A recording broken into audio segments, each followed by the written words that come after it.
宇宙时空篇 Origin of the Universe 导引语 Introduction 书分 Before many chemical elements were found, most of the chemists didn't know how many chemical elements are there on the Earth and their relationship. Dmitry Mendeleev had already made the famous periodic table of the chemical element, calculated the atomic quantity of elements, and showed us the Pan 提升振动频率 Promote the frequency of vibration. Xiefeng, February 2nd, 2012.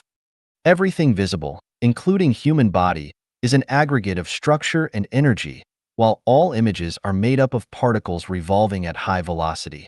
All differences in physical forms are caused by the vibration frequencies of the particles that constitute these physical forms. The difference in vibration frequency leads to the difference in the form of an object. The life in the universe exists in different levels. The higher the frequency of vibration, the higher the order of life. The lower the frequency of vibration, the lower the order of life. The higher the frequency of vibration, the more indefinite the form. The lower the frequency of vibration, the more definite the form. Take, for example, trees, animals, mankind, celestial beings, and God. Trees have a lower frequency of vibration than animals. Thus, animals are superior to plants. Humankind has a higher frequency of vibration. Thus, man is superior to animals. Celestial beings have a higher frequency of vibration than man. Thus, celestial beings are superior to people. God has a higher frequency of vibration than celestial beings. Thus, God is more advanced than celestial beings. Why cannot we see God with our naked eyes? Because God has an extremely high frequency of vibration. The higher the frequency of vibration, the more indefinite the form. Therefore, we cannot see God. This is something analogous to the vibrations of wings of dragonflies and bees. When dragonflies and bees stay motionless on petals or twigs, their wings have a very low frequency of vibration, so we can see their wings most clearly. But when they are in flight, we can only discern their wings most faintly, and when they are flying at a high speed, we can hardly see their wings. The slower the wings flap, the more clearly visible they are. The faster the wings move, the more invisible they are. Only by promoting the frequency of vibration can man achieve the celestial being. How to boost man's frequency of vibration? We often say someone is too stupid or too slow in reaction. The reason why he is too stupid or too slow in reaction is that he has too low a frequency of vibration. People refuse to be convinced until they are faced with grim reality, or do not turn to a new leaf until it is too late, simply because the vibration frequency of their life is too slow. In life, some people are dull, stupid, obdurate, rigid, and stubborn because they have a very low frequency of vibration. Some people are flexible, intelligent, agile, and efficient because they have a very high frequency of vibration. The sense of happiness, pleasure, and delight a person feels is related to the vibration frequency of his life. The higher the frequency of vibration, the more plentiful and wonderful the feeling of happiness and pleasure. The lower the frequency of vibration, the less and more retardant the feeling of happiness and pleasure. This is analogous to the sexual love between the man and woman, where the faster the penis twitches inside the vagina, the more easily the pleasure and orgasm can be felt, and the slower the twitches, the more difficult the pleasure and orgasm can be felt. The speed of the twitches is the frequency of vibration. To judge whether the vibration frequency of a person's life is high or low, we can simply get to know the state he is in. If he is always pleasant, happy, joyful, and blessed, then he has a very high frequency of vibration. If he is always distressed, troubled, sad, worried, anxious, puzzled, and frightened, then he has a very low frequency of vibration. The effective means to boost the frequency of vibration include flexible, harmonious, gentle, active, optimistic, tolerant, understanding, caring, respectful, happy, peaceful, calm, and grateful. A person's vibration frequency will not increase but will fall if he is impassive, numb, untrustworthy, remorseful, fearful, anxious, selfish, greedy, jealous, complaining, comparison-minded, furious, resentful, indignant, and arrogant. In one word, the less weed. there is in the Garden of Soul, the higher the frequency of vibration. The more weed there is in the Garden of Soul, the slower the frequency of vibration. The poorer the power of comprehension, the slower the promotion of vibration frequency. To be aware, one must be sensitive in feeling and agile in response. One must be able to understand the wordless heavenly book, and one must also comprehend and practice in his daily life the teachings of God, Buddha, celestial beings, and saints. The information age is the optimum time for us to boost our frequency of vibration, as well as the good opportunity for us to perfect ourselves. We should be quick and agile in response and action. Now it is the final moment for this phase of humankind. Irresolution and indecision at such a critical juncture will only cause you to be eliminated. Conventional thinking, traditional way of life, and traditional methods of self-refinery will not work. We must quickly boost the frequency of vibration and act promptly. The only one best way to achieve all this is to read as quickly as possible the last course for this phase of mankind and make it to the last flight. 成仙三部曲 23 Steps to Become a Celestial Being. The lecture record from Xiefeng. https://www.youtube.com/watch?v=p0v8 mta6l-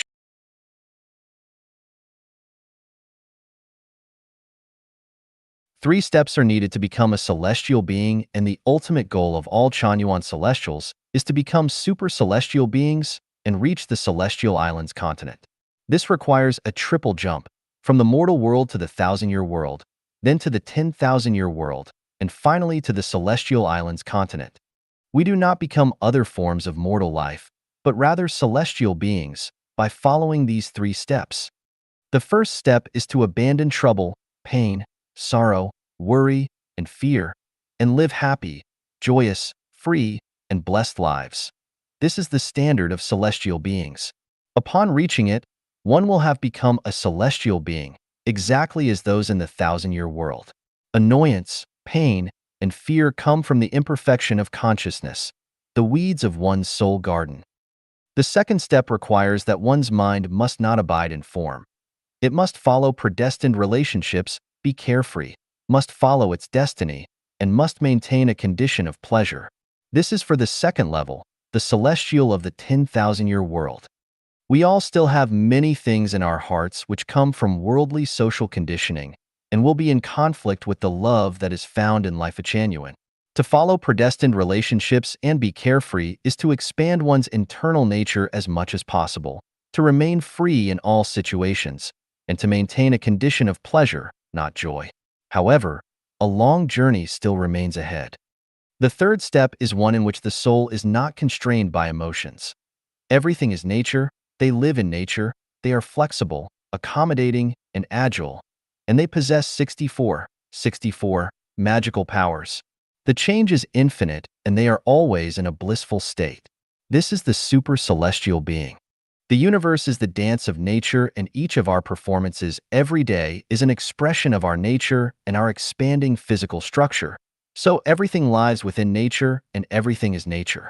It is flexible and tactful, never in conflict with anyone, has no dissatisfaction, has very high sensitivity, and any stimulation by any bit of information produces an instantaneous response. There are not any magical powers after one has passed beyond the first 2 steps. Those who reach this realm can self-refine. Those have endless changes and always maintain a condition of pleasure.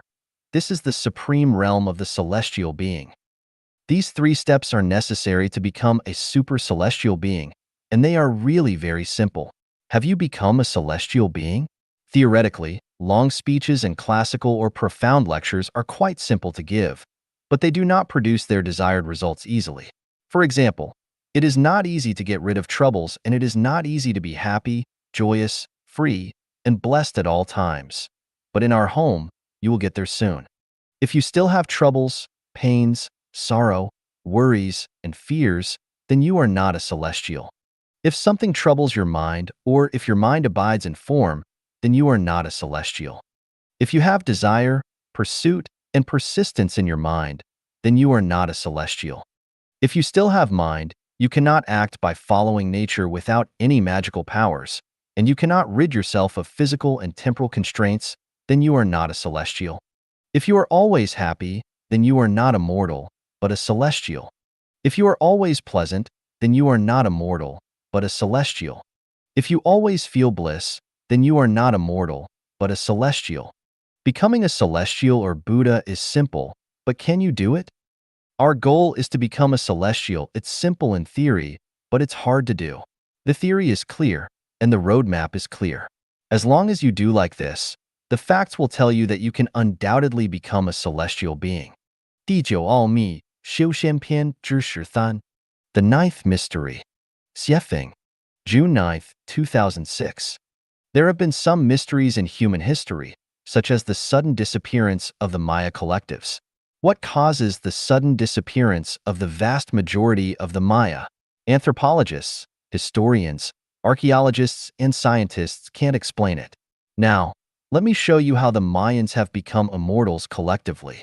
You will ask, is that possible? Let me tell you, this is the truth.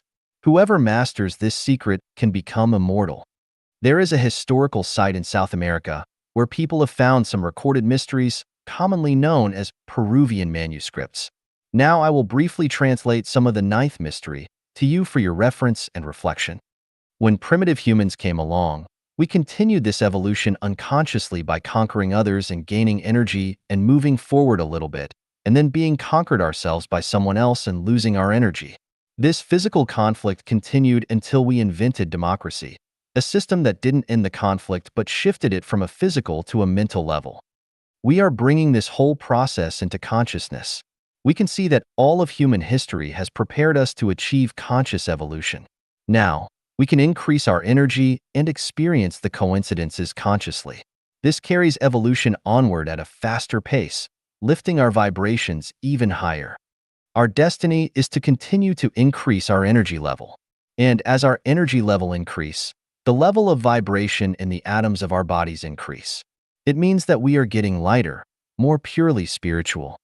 As we humans continue to increase our vibration, an amazing thing will begin to happen. Whole group of people, once they reach a certain level, will suddenly become invisible to those who are still vibrating at a lower level. It will appear to the people on this lower level that the others just disappeared, but the group themselves will feel as though they are still right here, only they will feel lighter. When humans begin to raise their vibrations to a level where others cannot see them, it will signal that we are crossing the barrier between this life and the other world from which we came and to which we go after death. This conscious crossing over is the path shown by the Christ. He opened up to the energy until he was so light that he could walk on water. He transcended death right here on earth and was the first to cross over, to expand the physical world into the spiritual. His life demonstrated how to do this, and if we connect with the same source, we can head the same way, step by step. At some point, everyone will vibrate highly enough so that we can walk into heaven in our same form. The more beauty we can see, the more we evolve. The more we evolve, the higher we vibrate. The ninth insight shows us that ultimately, our increased perception and vibration will open us up to a heaven that is already before us. We just can't see it yet. Well, this is all for my translation. Hope that the information I bring will strengthen your will and confidence for becoming immortal, and hope that everyone can rely on yourself, explore, and find your own way. 心无所住便是仙. You are a celestial being when your mind abides nowhere. Xiefeng, August 28th, 2020. Translated by Qinyu and edited by Care. Throughout the 20 parallel worlds of 36-dimensional space, the most unrestrained lives are those of celestial beings. They are entirely free from worry, are unrestrained and free, enjoy life wherever they are and whatever they are doing, follow what is predestined, are open, leave things to fate, and are unfettered. The field of activity is vast with brilliant prospects where much can be accomplished. They fill love in mountains and rivers, spread affection everywhere, take things as they are, associate with others by following predestined relationships, act in accordance with their natures, take advantage of opportunities as they arise, never do anything yet allow all things happen through them, have no stubbornness, no obstructions, no stagnation, and are unrestrained and elegant. How can mortals become celestials? The three basic methods are: 1. Repay your debts, end your worldly ties, and separate yourself from the secular world. 2. Create ties with celestials and accumulate merits and virtues. 3. Transform human affection into celestial affection, human nature into celestial nature, and the human world into the celestial world. After this basic work is done, and as long as you abide your mind nowhere, then you will be a celestial. How do you abide your mind nowhere? Shakyamuni Buddha teaches us, our minds should not abide in form, sound, smell, taste, touch, or dharma, but actually abide nowhere. This means that our eyes should not focus on things that we can see, that we should not be attached to anything that our sense organs perceive, and that we should not be fascinated by dharma but should keep an empty mind till nothing exists. This explanation is still a bit vague. Specifically, in your heart, there should be no relative, no enemy, no country, no ethnicity, no money, no goal, no religion, no political party, no family, no fame, no wealth or position, no health or longevity, no delicacy, no people involved with you, no laws or regulations, no precepts, no Buddha, no celestials, no heaven, no hell, no Taoist or other temples, no self-refinement, no self-improvement, no success, no failure, nothing to do, and no magical power or Taoist magical arts. Having nothing in or on your mind is abiding your mind nowhere. Can you do it? Of course. This is the real life of the 1,000-year world, 10,000-year world, and the Elysium Islands continent. Can people in reality do it? Of course. Look at many of our Chanyuan celestials. They have basically succeeded. How does one do it? It can be done by listening to the teachings of Jesus Christ, Buddha Shakyamuni, Immortal Laozi, Master Bodhidharma, and Dayform Buddha. The main contents are the Gospels of Matthew, Mark, Luke, and John, the Diamond Sutra, Heart Sutra, Tao Te Ching, Dharma Patriarch's Bloodline Theory, and both my Chanyuan Corpus and Siefeng Corpus. If you understand and follow these, then you will abide your mind nowhere. If you cannot do them this way, then I can marry you. There are large numbers of chicken soup for the soul articles on the web, all of which are elusive thinking. If you do not believe me, then you can read the articles of these big gods, big Buddhas, big celestials, and great masters of the web every day and spend a bunch of money and your entire lifetime studying their magical arts. Then, when you are very old and looking back from your deathbed, you will find that you understand and have nothing but that all you have done was to keep spinning around in one spot. No matter how you spin around, you cannot elude the cave of the silken web. At this degenerating time, people from all walks of life look for their descendants. There are gods, Buddhas, celestials, demons, devils, and monsters among them. Any carelessness might drop you into a trap, and the measures and methods of demons, devils, and monsters are more attractive than the others. You must always keep the sacred lamp in your heart burning. Do you not believe me? Just look. Where there is hustling and bustling, disasters will gather. Where there are more disciples, the places will be more problematic. Where it is mysterious and spooky, demons, devils, and monsters will be making waves. Sneaky places are where ghosts and monsters abound, and the places where people practice magical arts are where paranoid people possessed by devils feel good but lose their natures. Do you not believe me? Look back to see if what I have said has been true over the last decade. You can go straight to the source, the greatest creator, and be a celestial. How do you become a celestial? Abide your mind nowhere. 环境造就仙佛. The environment helps to create celestial beings and Buddhas. Siefeng. August 16, 2017. Celestials and Buddhas are those with an advanced state of existence of life, and this can be achieved by people through hard work. To become a celestial and Buddha, the environment is very important. It can be said that the environment that you live in helps you to become a celestial being and Buddha. This environment refers to both the spiritual environment and living environment. If you stay in a suitable spiritual environment and living environment for a sufficient period of time, you will inevitably become a celestial and a Buddha. I've talked a lot about the spiritual environment. The core is the construction of the soul garden. When a person's soul garden is built beautifully, he will have the right spiritual environment for achieving the state of a celestial and Buddha. This article will mainly talk about the living environment. Heroes emerge in troubled times. The times produce their heroes. Heroes come out of troubled times, and troubled times are the living environment that creates heroes.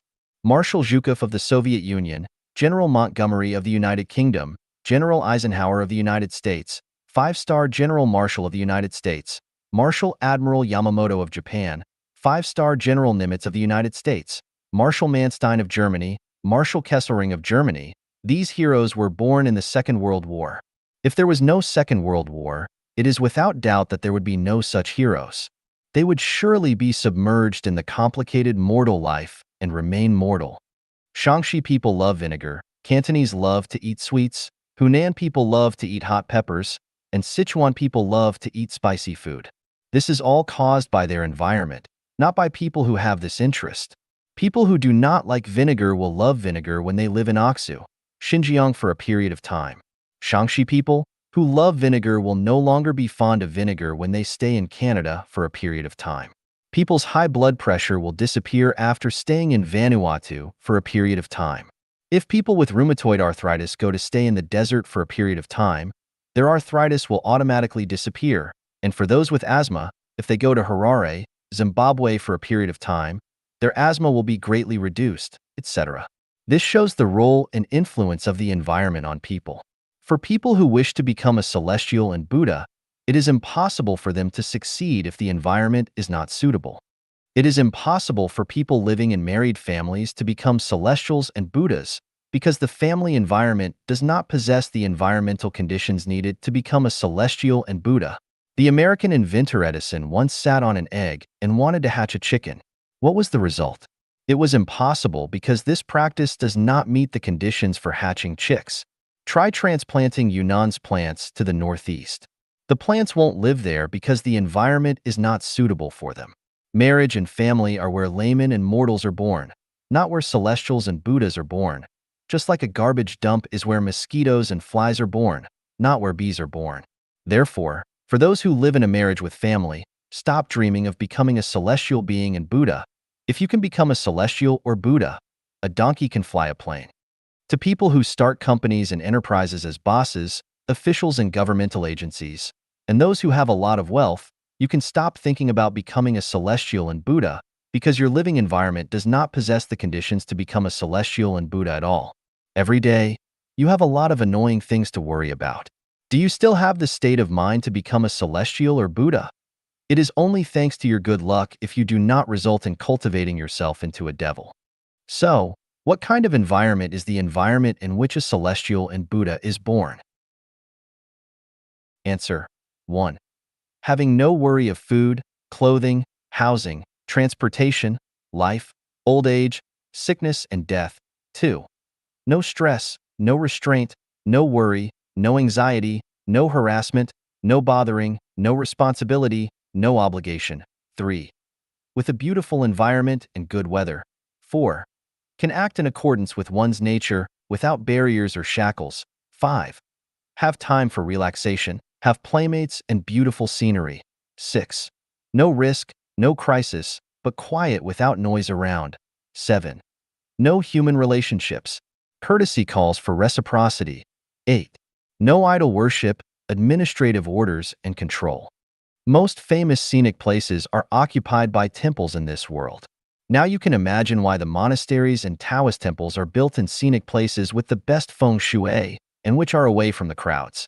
The monasteries are places for cultivating Buddhism, and Taoist temples are places for cultivating celestial beings.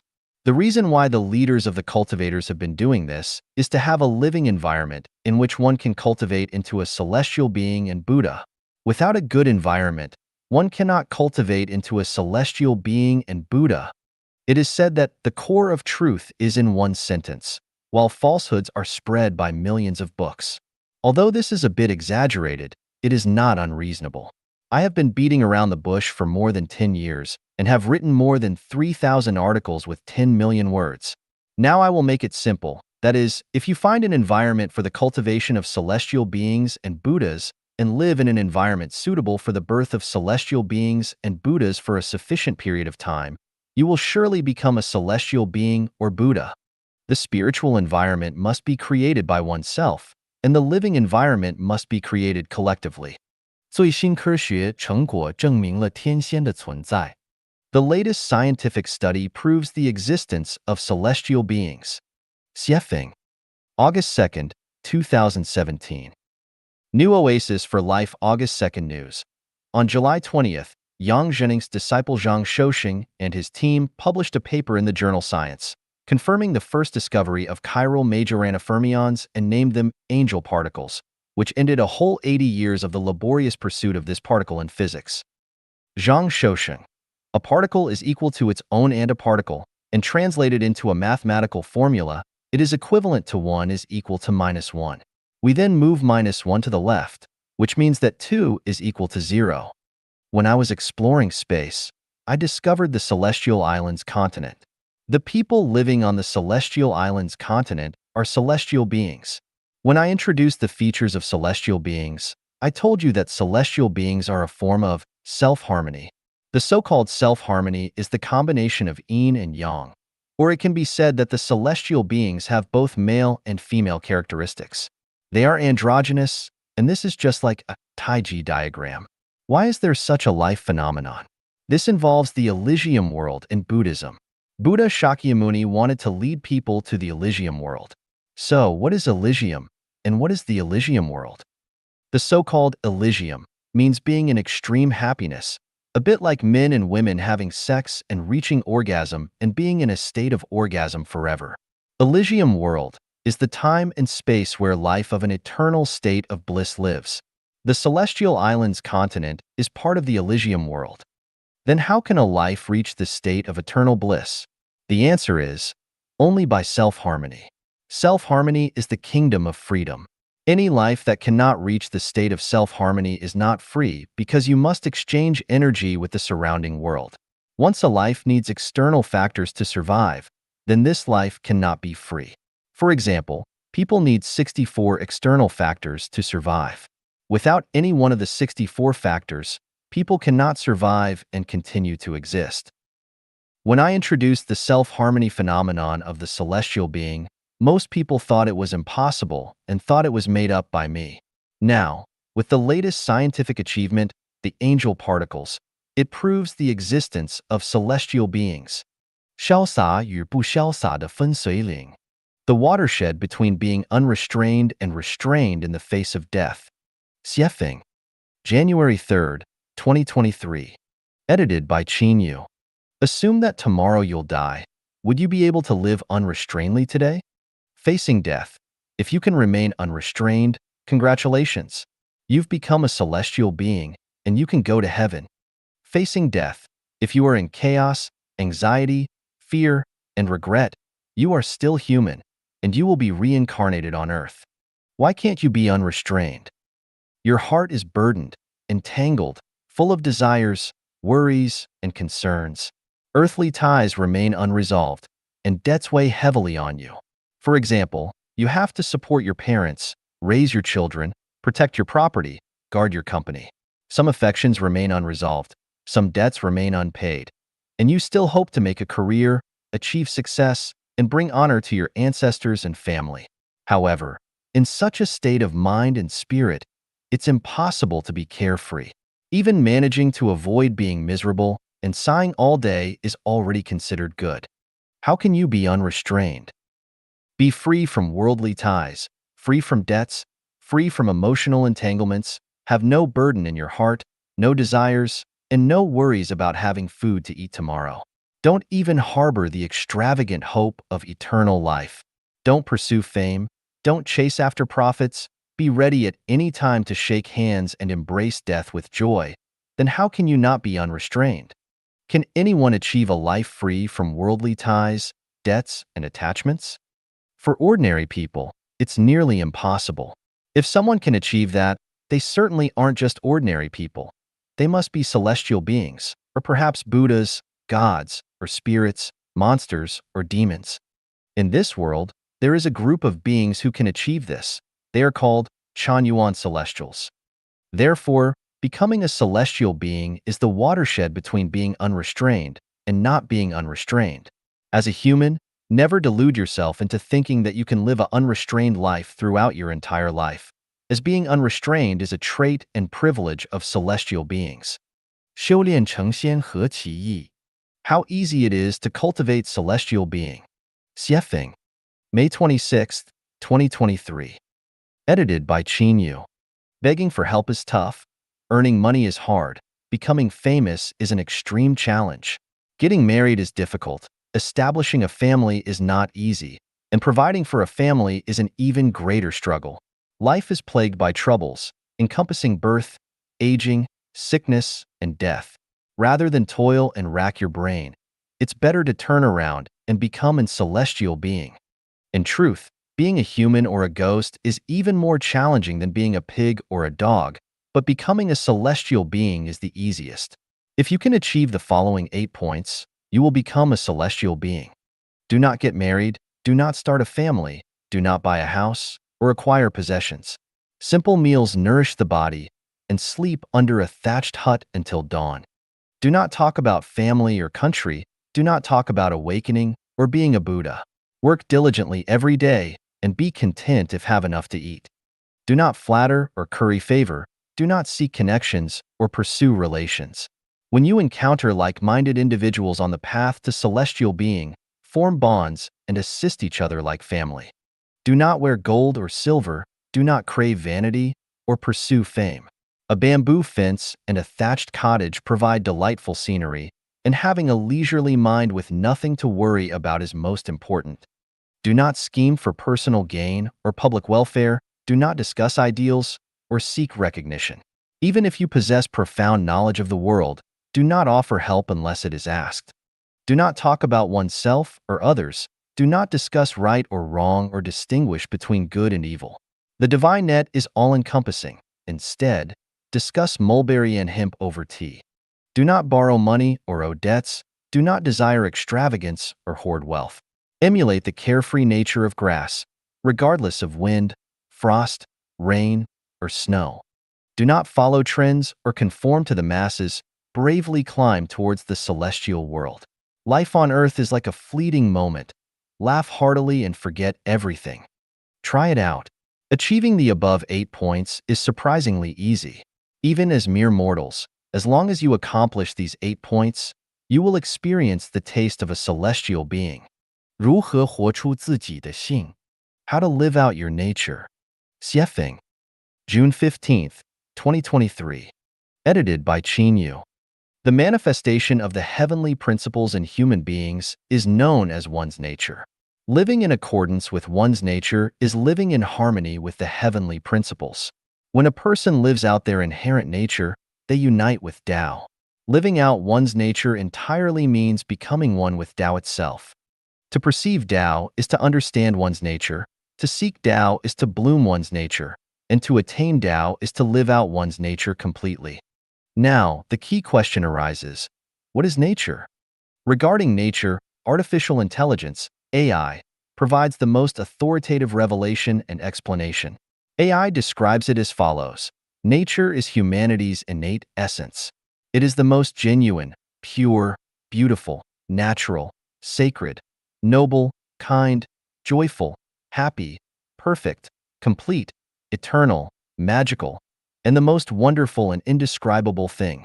It is the most difficult to put into words, the most difficult to comprehend, the most difficult to control, resist, abandon, sever, let go of, bury, eliminate, destroy, change, imitate, forge, deceive, violate, resist, escape, refuse, deny, obliterate, ignore, neglect, or forget.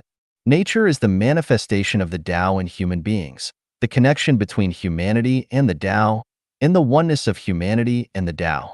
Living out one's nature means living out one's Tao, one's true self, one's life, one's happiness, and one's meaning.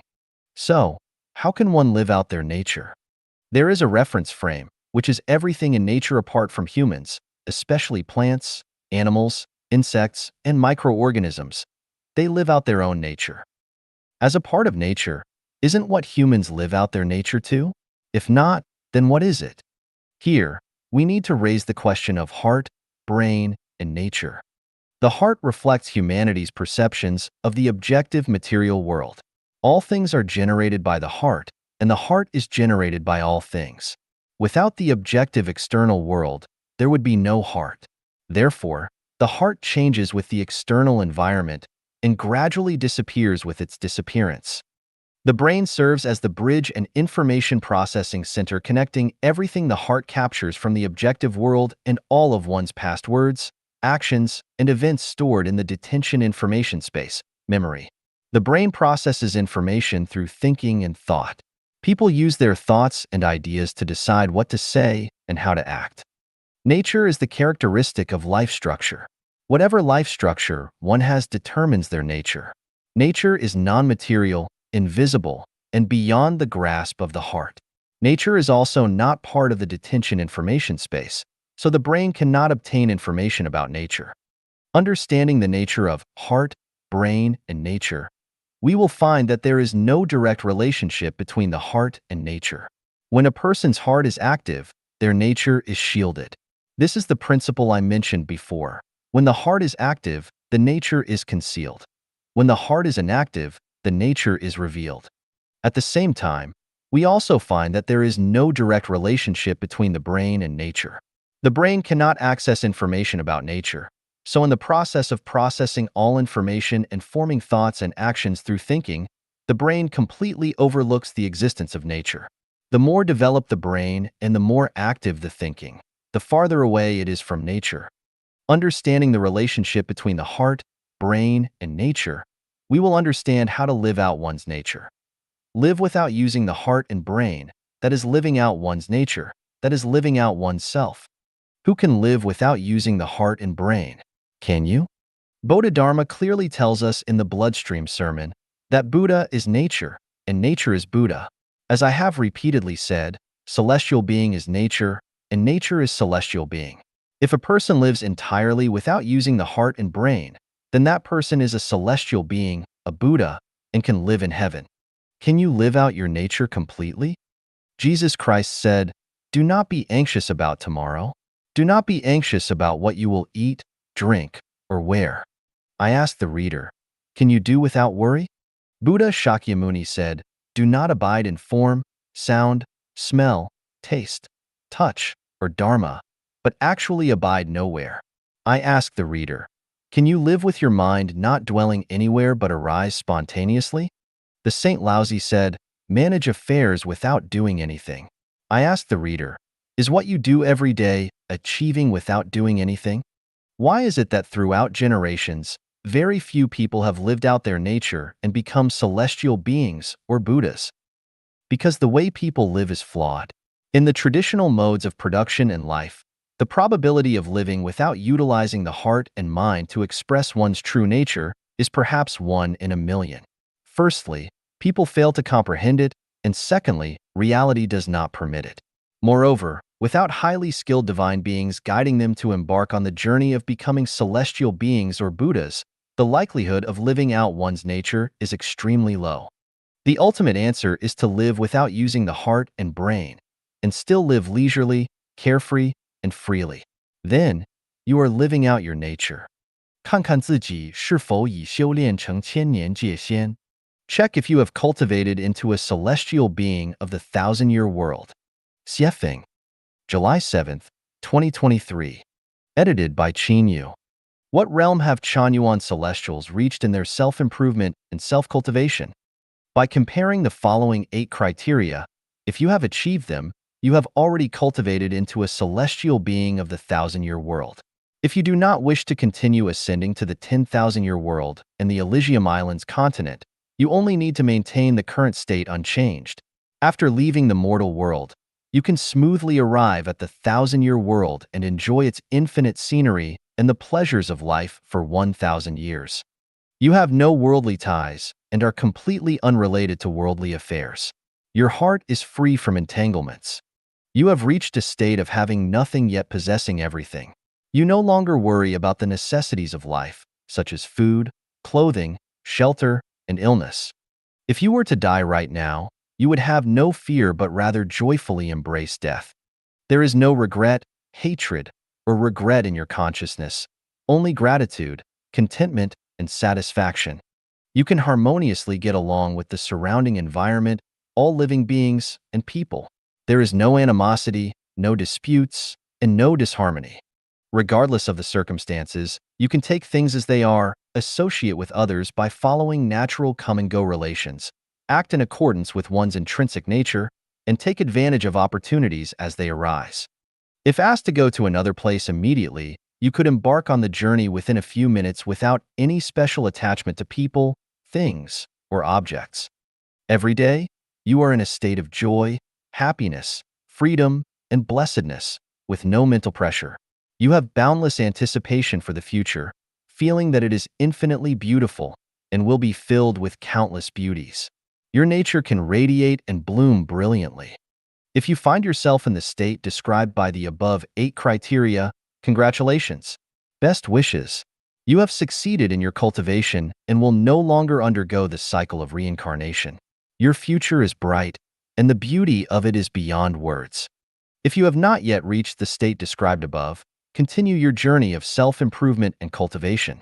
灵性思维要点简介 A brief introduction to key points of spiritual thinking. Xiefeng. July 28, 2023. Translation edited by Chinyo. Rational thinking is the characteristic of the virtuous, while spiritual thinking is the characteristic of the celestial.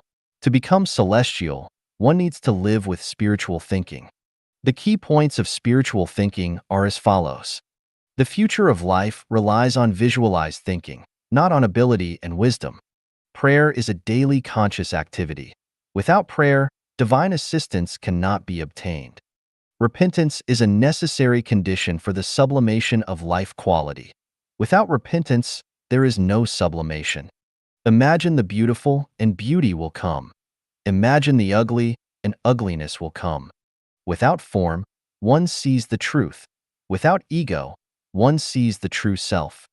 No attachment to the form of Dharma. If one is misled by the form of Dharma, one cannot escape the cycle of reincarnation. Only by breaking through the form of Dharma can one see heaven.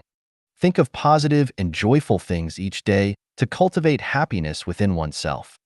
Trust in the greatest creator, worship and venerate the greatest creator.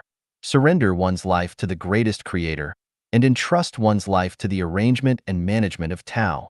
Without resentment, regret, remorse, worry, anxiety, fear, with one's mind abiding nowhere and affection attached to nothing. The core of spiritual thinking is consciousness not being bound or restricted by the reality of the material world and the constraints imposed by societal norms. It is about being carefree, enjoying life as one wishes, and playing freely. The 3,000 macro worlds are all stages for my entertainment, and the infinite time and space are territories for me to roam freely. Lifting a handful of sand, transforming them into thousands of green trees is my petty skill, and creating a beautiful world is my specialty. These are already contents of advanced cultivation practices and are essential qualities for super celestial beings. 我们离天堂还有多远? How far are we from heaven? Xiefeng. November 19th, 2023. Translation edited by Chinyo.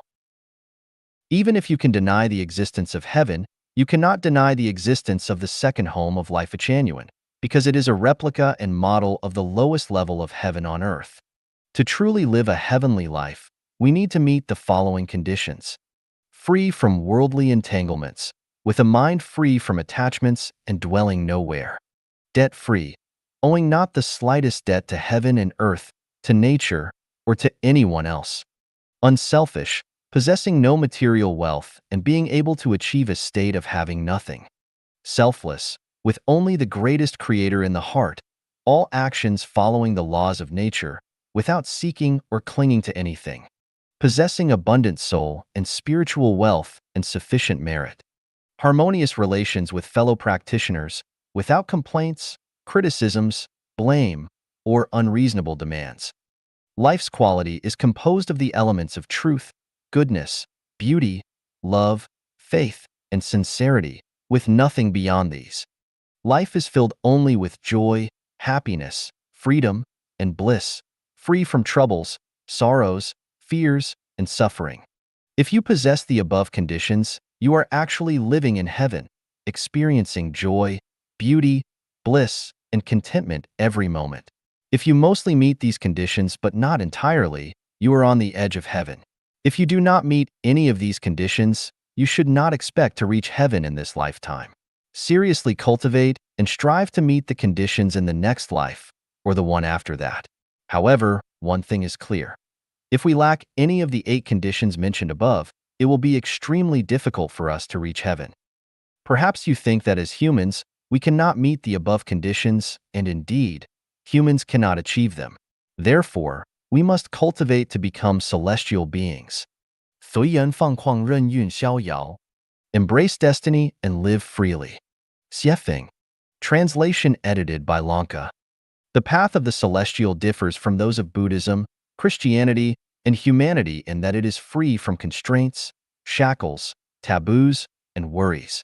The celestial path is about embracing destiny, living freely, and letting life flow. Buddhism teaches the 5 precepts and 10 virtues and emphasizes the cultivation of morality, concentration, and wisdom. Christianity speaks of redemption and original sin. Humanity adheres to a set of ethical norms. In contrast, the celestial path encourages the revelation of one's true nature, the pursuit of freedom and happiness, and the embracing of destiny to live freely. Laozi had a deep understanding of the celestial path. Returning to the state of an infant and returning to the infinite are among the mysteries of the celestial path. An infant, devoid of knowledge, wisdom, rules, and worries, cries when they want to cry and laughs when they want to laugh. They do not consider fame, wealth, or power, and they do not weigh pros and cons. Their nature is pure and unaltered, making them akin to celestials. Jesus also said, "Truly I tell you, unless you change and become like little children, you will never enter the kingdom of heaven." The Buddha advocated for a state of mind that does not dwell in form, sound, smell, taste, touch, or dharma, which is essentially the state of an infant, or the state of a celestial. Becoming a celestial is the easiest thing. It's as simple as becoming like a child. Becoming a celestial is also the most difficult thing. It's complex because it requires unconventional thinking, the abandonment of all old habits and customs, and a return to one's true self. The celestial path disregards the 5 precepts and 10 virtues, the cultivation of morality, concentration, and wisdom, the concepts of original sin and redemption, and all the messy ethical norms. It only maintains love, gratitude for everything, the revelation of one's true nature, the embracing of destiny, and living freely. If we live a life full of fatigue and burdens, we are far from the celestial path. If we live a life that becomes increasingly joyful, free, and carefree, we are close to the celestial path. 成佛篇 性无道德性不分真假 Sex has nothing to do with morals, true or false. Xiefeng. October 23, 2020. Translated by Chinyu and edited by Care. To become a celestial or a Buddha, you only need to perceive nature. An enlightened heart is perceptive of nature, perceptive of Buddha. Master Bodhidharma told us that nature, same word as sex in Chinese, is Buddha. If we not only perceive nature, but also become it, then we become celestials, we are Buddhas, and there is no doubt about this. Even if you are familiar with the vast numbers of Buddhist classics, have abstained from eating meat, and have prayed for a century, no matter how clear and logical your preaching is, how much wealth you have given, how many temples you have built, or how many Buddhist statues you have carved, so long as you have not perceived nature and have not become nature itself, then you only have merit and virtue, but you still cannot become a celestial or a Buddha. Buddha is a state of being of life. It has nothing to do with morality, faith, religion, values, merits, true or false, or any definition added to it by human society. Buddha is only closely related to nature. Nature has nothing to do with morality. When you see a peony blooming, that is the blooming of peony nature. You cannot and should not evaluate the nobility and beauty of the blooming peony. In fact, when you see a blooming flower, then you have seen Buddha. It is Buddha. Do not always think that Buddha is a life like a human being. There are Buddhas everywhere in nature. As long as we perceive nature, we can see Buddha everywhere and understand what Buddha is. Nature is regardless of true and false. It is nature. There is no such thing as true or false nature. There are truths and falsehoods in words, and there are real flowers and fake flowers, but nature has nothing to do with true or false. In Buddha's world, everything is the nature of Tathagata. Everything is true without deception. Only in the human world can there be distinctions between true and false. Look at the flowers blooming in nature. Which flower is false? All are true. If you see something fake, sorry, you are not a Buddha. If you are a Buddha, you will not see false images. When a person's mind is full of moral concepts and distinguishes between good and bad and right and wrong, it proves that they have not perceived nature and that they have not yet entered Buddhism. The Bible is a treasure. Adam and Eve in the Garden of Eden lived like celestials and Buddhas, but when they ate the forbidden fruit secretly, they became enlightened and they began to experience a sense of shame and concepts of good and evil, which meant that they had the concepts of ethics, values. What was the result? They were expelled from the garden, and from then on, they could only lead human lives and could never enjoy being celestials and Buddhas in that special place. Once you have perceived nature, you will no longer have troubles, pain, anxieties, sorrow, or fear. Do you see negative, passive, and pessimistic emotions when lotus flowers are in full bloom? It is just like people. When you are climaxing while making love, do you have these negative, passive, and pessimistic moods? Never. Once you become a Buddha, you will enter the Western Elysium world. Will there still be any trouble, pain, anxiety, sorrow, or fear? If we still have moral concepts and mental activities to distinguish between good and bad and right and wrong in our consciousnesses, then we are still humans. At most, you will be a saint, but you are definitely not a Buddha. It is easy to become a celestial or Buddha if you can throw away all the Buddhist scriptures, the celestial scriptures, the moral and ethical concepts established by human society, and the human values and worldviews, and just let yourself be zero and empty. Just show the Tathagata state of nature. Then you will see what kind of life state you will have. But how many can do this? None. Therefore, for thousands of years, very few people have truly become celestials or Buddhas. I have this secret book for becoming a celestial and a Buddha, but I cannot say it publicly. If I did that, then people in the Buddhist world and 99% of the people in the secular world would scold me, and it would also hurt Chanyuan celestials. In the end, I would not even be able to guide one person to become a celestial or a Buddha. So I can only stop here. People with high spiritual senses will understand. 破法相和非法相 Breaking Dharma Form and Non-Dharma Form by Dayform Buddha, December 27th, 2021. Edited by Qin Yu.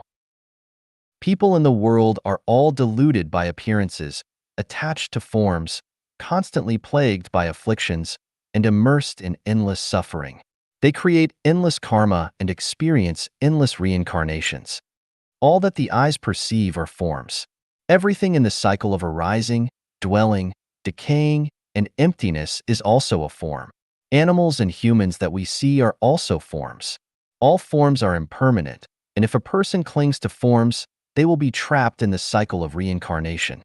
There are material forms, mental forms, dharma forms, non-dharma forms, and non-dharma forms. Only the formless is the Buddha. Only the formless can enter the Pure Land. Material forms. Everything seen, heard, smelled, tasted, and touched belongs to material forms. Mental forms. All mental creations belong to mental forms, such as joy, anger, sorrow, pleasure, grief, fear, and surprise. Dharma forms. Rules, principles, systems, constitutions, laws, contracts, teachings, rituals, time, space, nations, ethnicities, political parties, religions, families, and human relationships, etc.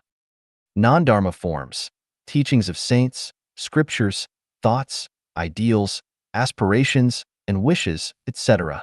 Non-dharma forms, emptiness, existence, void, reality, good, evil, truth, falsehood, beauty, ugliness, longevity, short life, birth, death, etc.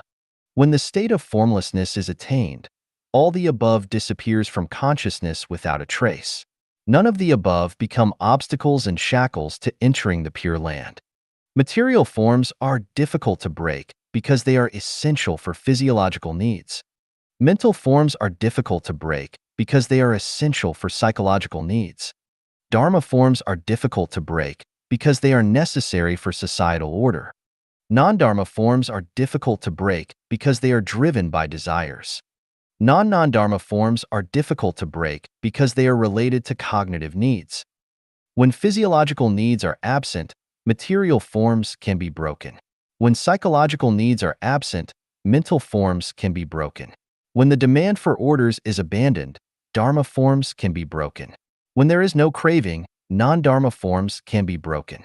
Entering the holographic order, non-dharma forms can be broken.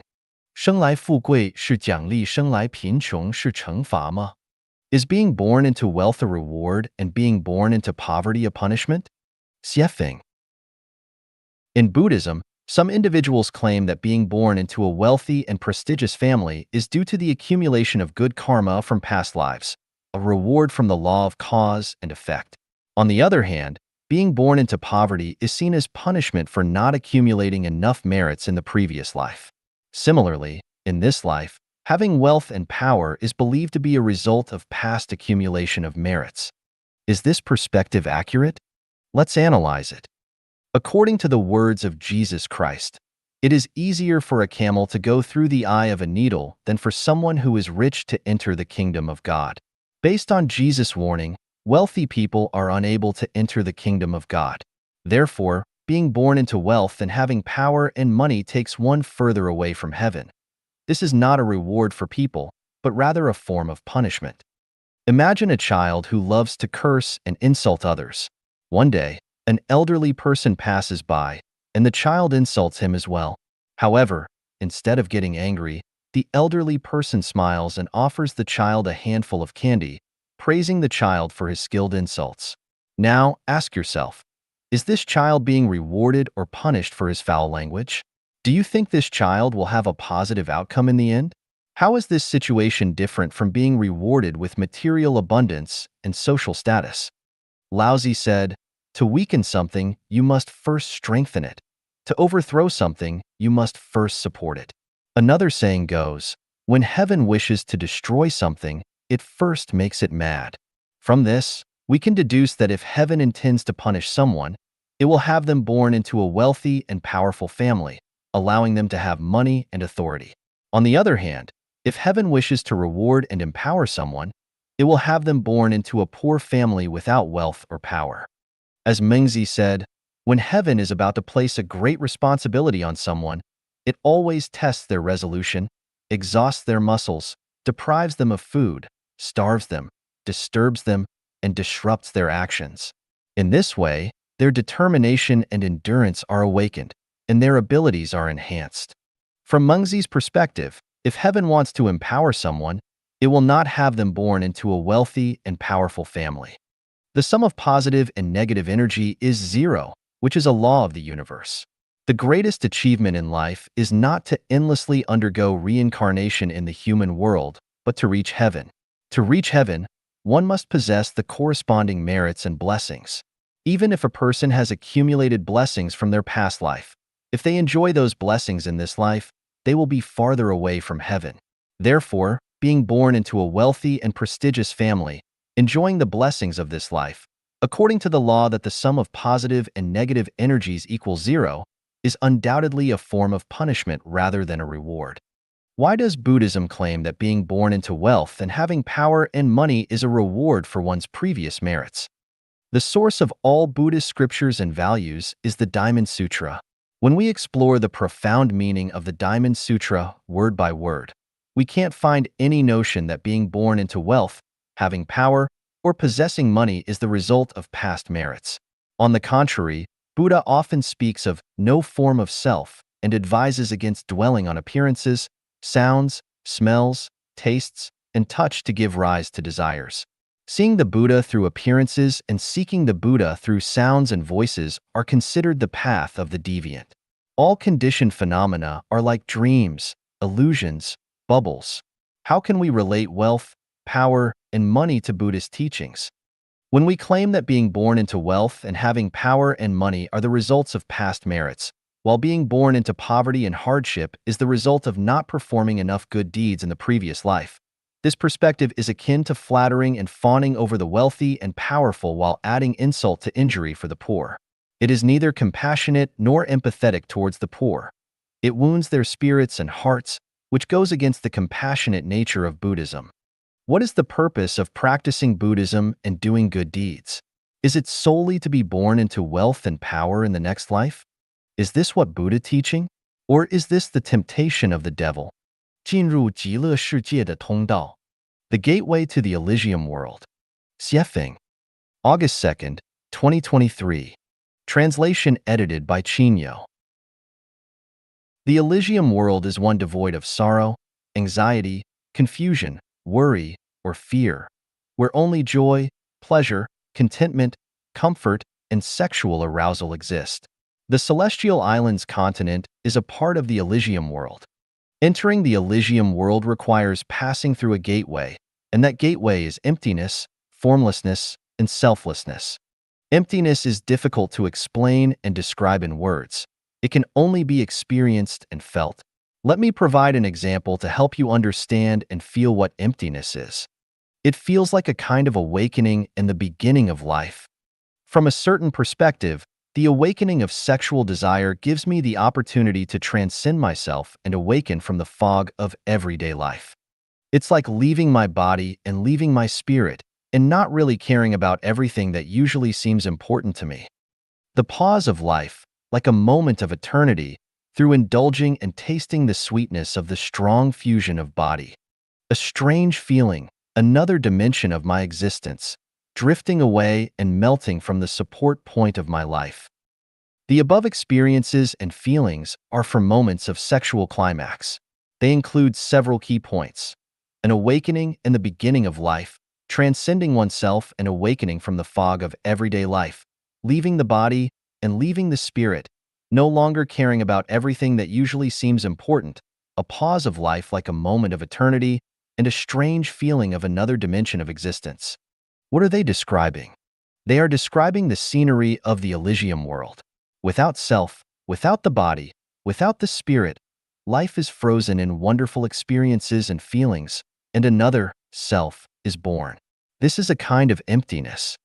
Please recall, those who have experienced extreme sexual climax, did you not completely ignore or even forget the presence of your sexual partner? Did you not completely forget or ignore the troubles, sorrows, and pains of your daily life? Did you not also completely disregard your own existence? Did you not only feel extreme wonder and pleasure? Did you not feel that everything was so wonderful and boundless? In fact, this is the state of emptiness, a state of self-loss and peace of mind. Therefore, to enter the Elysium world, you must enter a state of emptiness. The state of emptiness is a state of selflessness and formlessness. Only at this time will you understand the meaning of only by losing oneself can one find oneself, and selflessness is the true self. And you will understand the true meaning of my writing, one cannot attain Buddhahood with self. In conclusion, emptiness is the gateway to entering the Elysium world, as well as the method for entering it. 空性即究竟涅槃. Emptiness is ultimate nirvana. Xiefeng. August 3rd, 2023. Translation edited by Chinyo. Emptiness is synonymous with the Elysium world. Entering the state of emptiness is akin to achieving ultimate nirvana, meaning you have reached the Elysium world. Do you desire to attain ultimate nirvana? Do you wish to enter the Elysium world? Once you enter the state of emptiness, you have achieved ultimate nirvana, and you have reached the Elysium world. So, what exactly is the state of emptiness? The essence of Buddhist scriptures is the Heart Sutra, which is actually a misinterpretation, misreading, and misunderstanding. Its true name is Nature Sutra. Here, nature refers to the essence or characteristics of things. For instance, when it says, form is emptiness, emptiness is form, it speaks about the state of nature rather than the state of mind. Similarly, other content discusses the state of emptiness, not the state of the lack of mind. Buddha is our deepest intrinsic nature, and this nature is Buddha. The mind does not exist. The past mind cannot be grasped. The present mind cannot be grasped. The future mind cannot be grasped. Therefore, the Heart Sutra is not about the mind. It is about nature. If you wish to seek the Buddha, it is necessary to see the nature. The nature is the Buddha. If one does not see the nature, reciting the Buddha's name, chanting sutras, observing fasts, and keeping precepts will be of no use. Without seeing the nature, even if you chant the Buddha's name and recite sutras all your life, even if you release animals, practice charity, and sincerely worship with incense and prostration, you cannot become a Buddha. The Nature Sutra vividly describes the state of emptiness. All dharma is characterized by emptiness. They neither arise nor cease, neither tainted nor pure, neither deficient nor complete. There is no consciousness of sensory experience.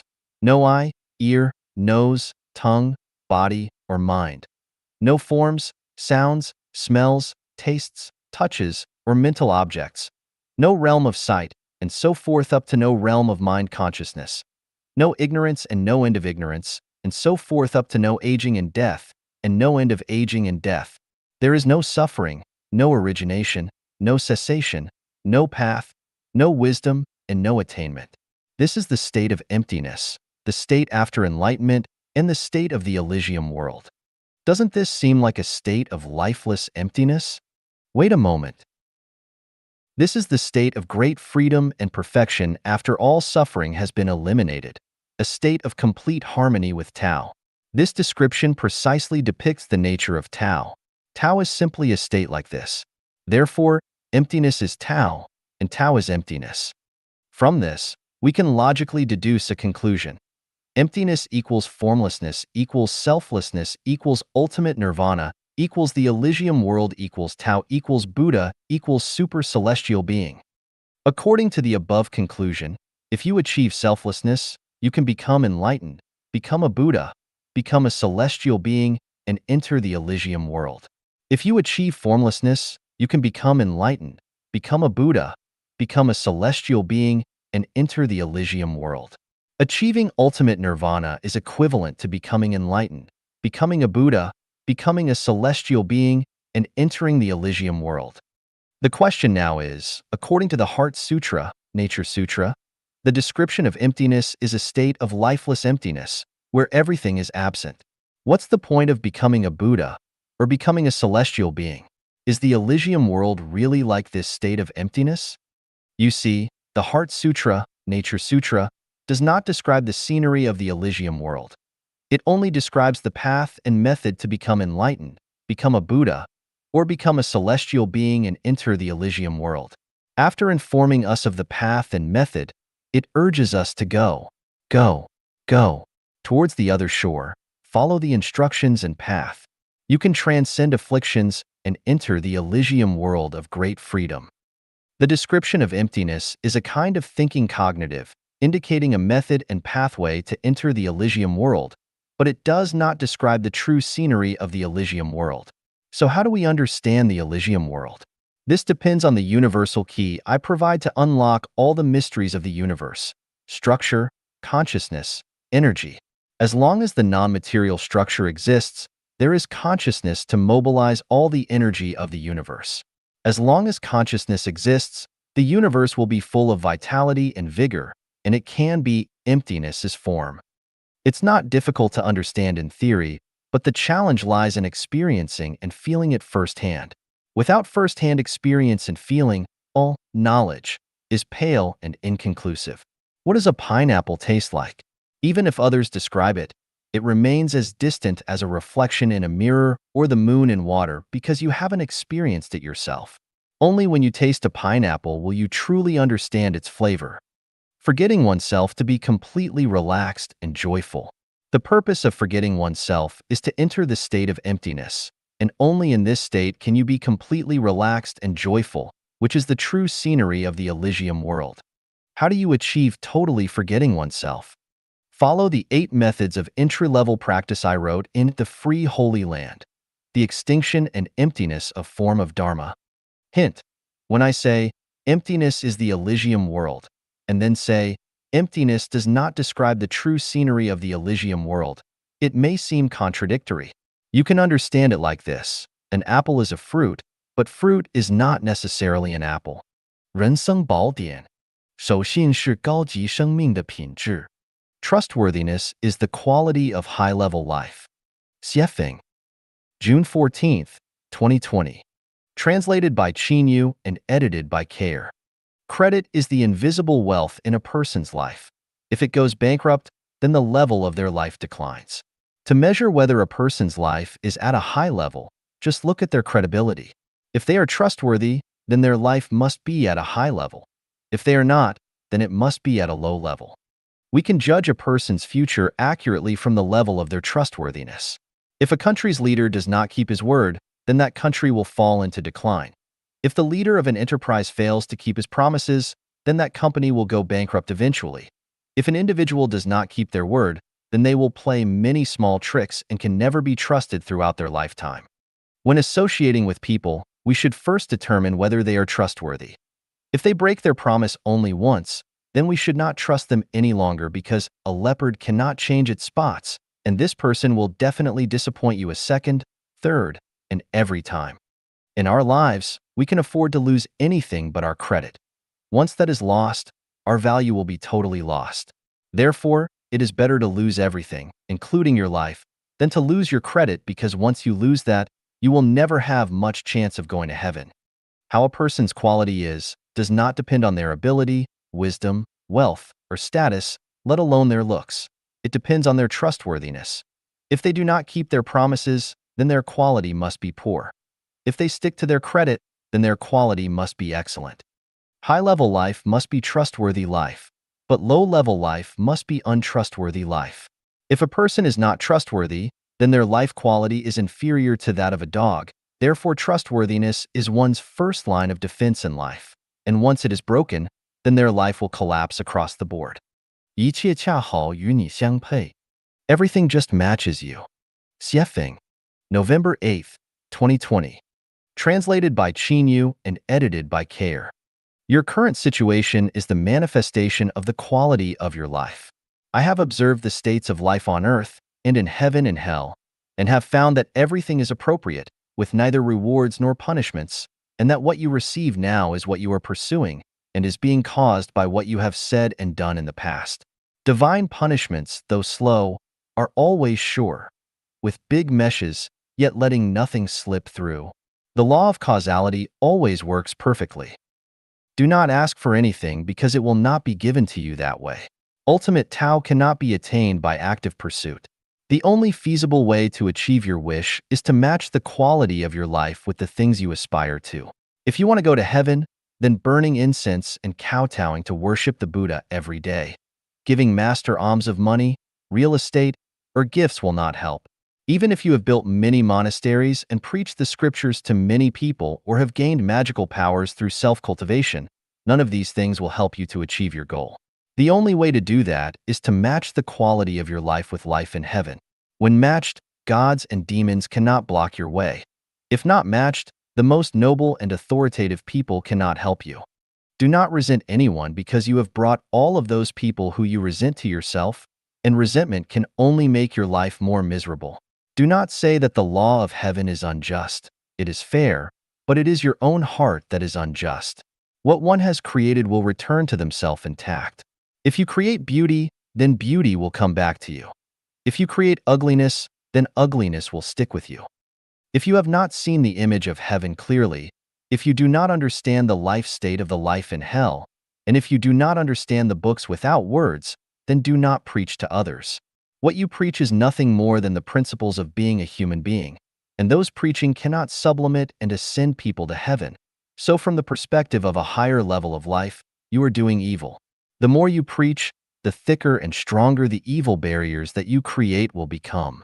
The theory of flies is never suitable for bees to obey, and the theory of sheep cannot stop the wolf from eating you no matter how profound and correct your theory is. In the human world, apart from the teachings of Jesus, Shakyamuni, Lao Tzu, Muhammad, PBUH, and Bodhidharma, no one has ever spoken much truth. So if you think that your own quality, wisdom, and spirituality have surpassed gods, Buddhas, and celestial beings, you can preach as much as you like. If not, closing your mouth is tantamount to accumulating blessings for yourself. Otherwise, the more you preach, the more harm you will do. Do not defend your wrong words and deeds because the more you defend them, the more unreasonable you will appear. Never imagine that your wrong words and deeds can be hidden. The hidden things are displayed to their fullest in heaven, which God see clearly. The only way you can correct them is to repent, and repent more. Do not expect to get something without paying. If you gain much without paying, please do not be complacent. It is speeding you to hell. If you want to go to heaven without creating beautiful things in this world, I want to tell you that it is your delusion. You should never forget this story. On the afternoon of August 26, 2016, Yang Galen poisoned her 4 young children and then herself. Soon after, her husband followed suit. In light of this story, if you still think that years of stability are good, that my country is amazing, that the 21st century will be the century of the Chinese people, and still think that the Chinese nation will lead the world, then let me tell you that you are continuing to create Yang Galen situations. You are the culprit responsible for what happened to her family. You should think about the helpless and hopelessly poor people in the world every day. If you do not have compassion or mercy and do not want to do something for them, but feel that they deserve what they have and think about yourself all day long, then you are not qualified to enjoy a good life and your soul is not worthy of heaven. I am warning you again, do not pursue magical power, qigong, magical law, or Taoist magical arts. Otherwise, 9 out of 10 of you will be possessed by the devil, lose your balance, and become schizophrenic because magical power and Taoist magic arts will corrupt the program of the world. Let us listen to the teachings of Christ Jesus again. Those who recognize the world find a walking corpse, but those who find the walking corpse transcend the world. 一丝不挂者将与我融为一体. The naked will be one with me. Xiefeng. November 7th, 2020. Translated by Qinyu and edited by Care. You should always show your beauty to the outside world because when you show your troubles, pain, misfortune, melancholy, resentment, and your other ugly sides, you will not be beautiful, but rather ugly. When all people show their beauty outwardly, the world will become more beautiful. When they show their ugliness outwardly, it will become more ugly. Beauty attracts beauty and ugliness attracts ugliness. Passive, negative, and pessimistic emotions will only attract more people, things, and events of the latter. Do not expect the garbage from your mouth to attract phoenixes. When God comes to you, be naked. The more magnanimous and naked you are, the more you will be favored and protected by God. When you hide something, you cannot be one with God, and God will stay away from you. When God approaches you, be only grateful. God knows your needs. The less you ask for, the more your needs will be satisfied. The more you ask for, the less they will be satisfied. When God comes to you and tells you which way to go, but you ignore and do not abide, then you will never be guided again. You should learn to surrender yourself. When you meet God, surrender everything you have completely, which is full integration. Full integration is oneness with God, unification with God, and you will also become a God. If you try to hide anything in the face of God, thinking that it will not be known, then you are the stupidest person in the world, because God knows everything. The most beautiful things are for the most beautiful people, and the ugliest things are for the ugliest people, but do not beg for beautiful things. Instead, make yourself beautiful. When you are beautiful, beautiful things will naturally come to you. Whatever happens, you should first consider what you can give. In this way, you are connected with the sacred and noble. At that moment, if you consider what you can get first, then you are united with lowliness and you will never be noble. There are no worries or pains in heaven. If you have worries and pains, then you have nothing to do with heaven and you will never reach it. There is no marriage in heaven. Once you marry, never expect to reach heaven. You should learn how to play and amuse yourself, and do not talk about great principles all day. The more you talk about great principles, the more you will be hung in the air and will not taste the joy and happiness on the ground, nor will you taste the delicacies in heaven. Do not preach to others the truth that you do not understand. It is all rubbish. Where there is light, there is no darkness. So if you feel darkness, it is because you are not living in light. Do not doubt that the ones who bring you joy, happiness, freedom, and blessings, and make you feel relaxed and happy are angels from heaven. The ones who bring you troubles, pain, anxiety, sorrow, and fear, and make you feel sad and anxious are demons from hell. Anything that can be valued and bought with money is not of heaven, and anyone who values money is not a life worthy of heaven. In any group, do not stand out for your exceptionality or make yourself conspicuous, or that group will eventually abandon you. Glamour belongs to celebrities, but real happiness belongs to ordinary people with great wisdom but who appear slow-witted. Do not try to reason with people who do not understand reason, or try to make cats and mice get along well as a family. Do not believe that anyone can help all sentient beings before they can handle their own affairs well. Either they are digging a trap for you, or they are out of their mind. Instead of listening to what people say, it is better to see what they do. What comes out of their mouth might deceive others, but what they do will not. 让心中的神灯照亮黑暗中的道路. Let the sacred lamp in your heart illuminate your road in the dark. Xiefeng. November 8th, 2020. Translated by Qinyu and edited by Care. When you despair and are in extreme darkness, anger and shouting are both useless. It is only by lighting the sacred lamp in your heart that you can illuminate your direction and walk from your mud of despair. The sacred lamp in your heart is your firm belief and faith. If your belief and faith collapse from fear, then you will be swallowed by darkness. When darkness begins to shroud, if you consider your own gains and losses and give up the belief and faith that you have always adhered to, then you will be in the dark. From then on, your soul will have darkened, and it will be a problem for you to wash away that stain. The darker the hour, the more you need to shine. If you wander, hesitate, or even wink at the darkness for self-protection, you might never be able to re-enter the light. Do not approach or surrender to lies, falsehoods, fraud, or hegemony in order to survive. You must adhere to the principle of taking facts as the basis and law as the criterion. Do not listen to the clamor of the media or gossip. Even if people all over the world are lying and cheating, it is supported by heads of government around the world, and celebrities and the well-to-do from everywhere are in high spirits for it. You should keep your bottom line in position.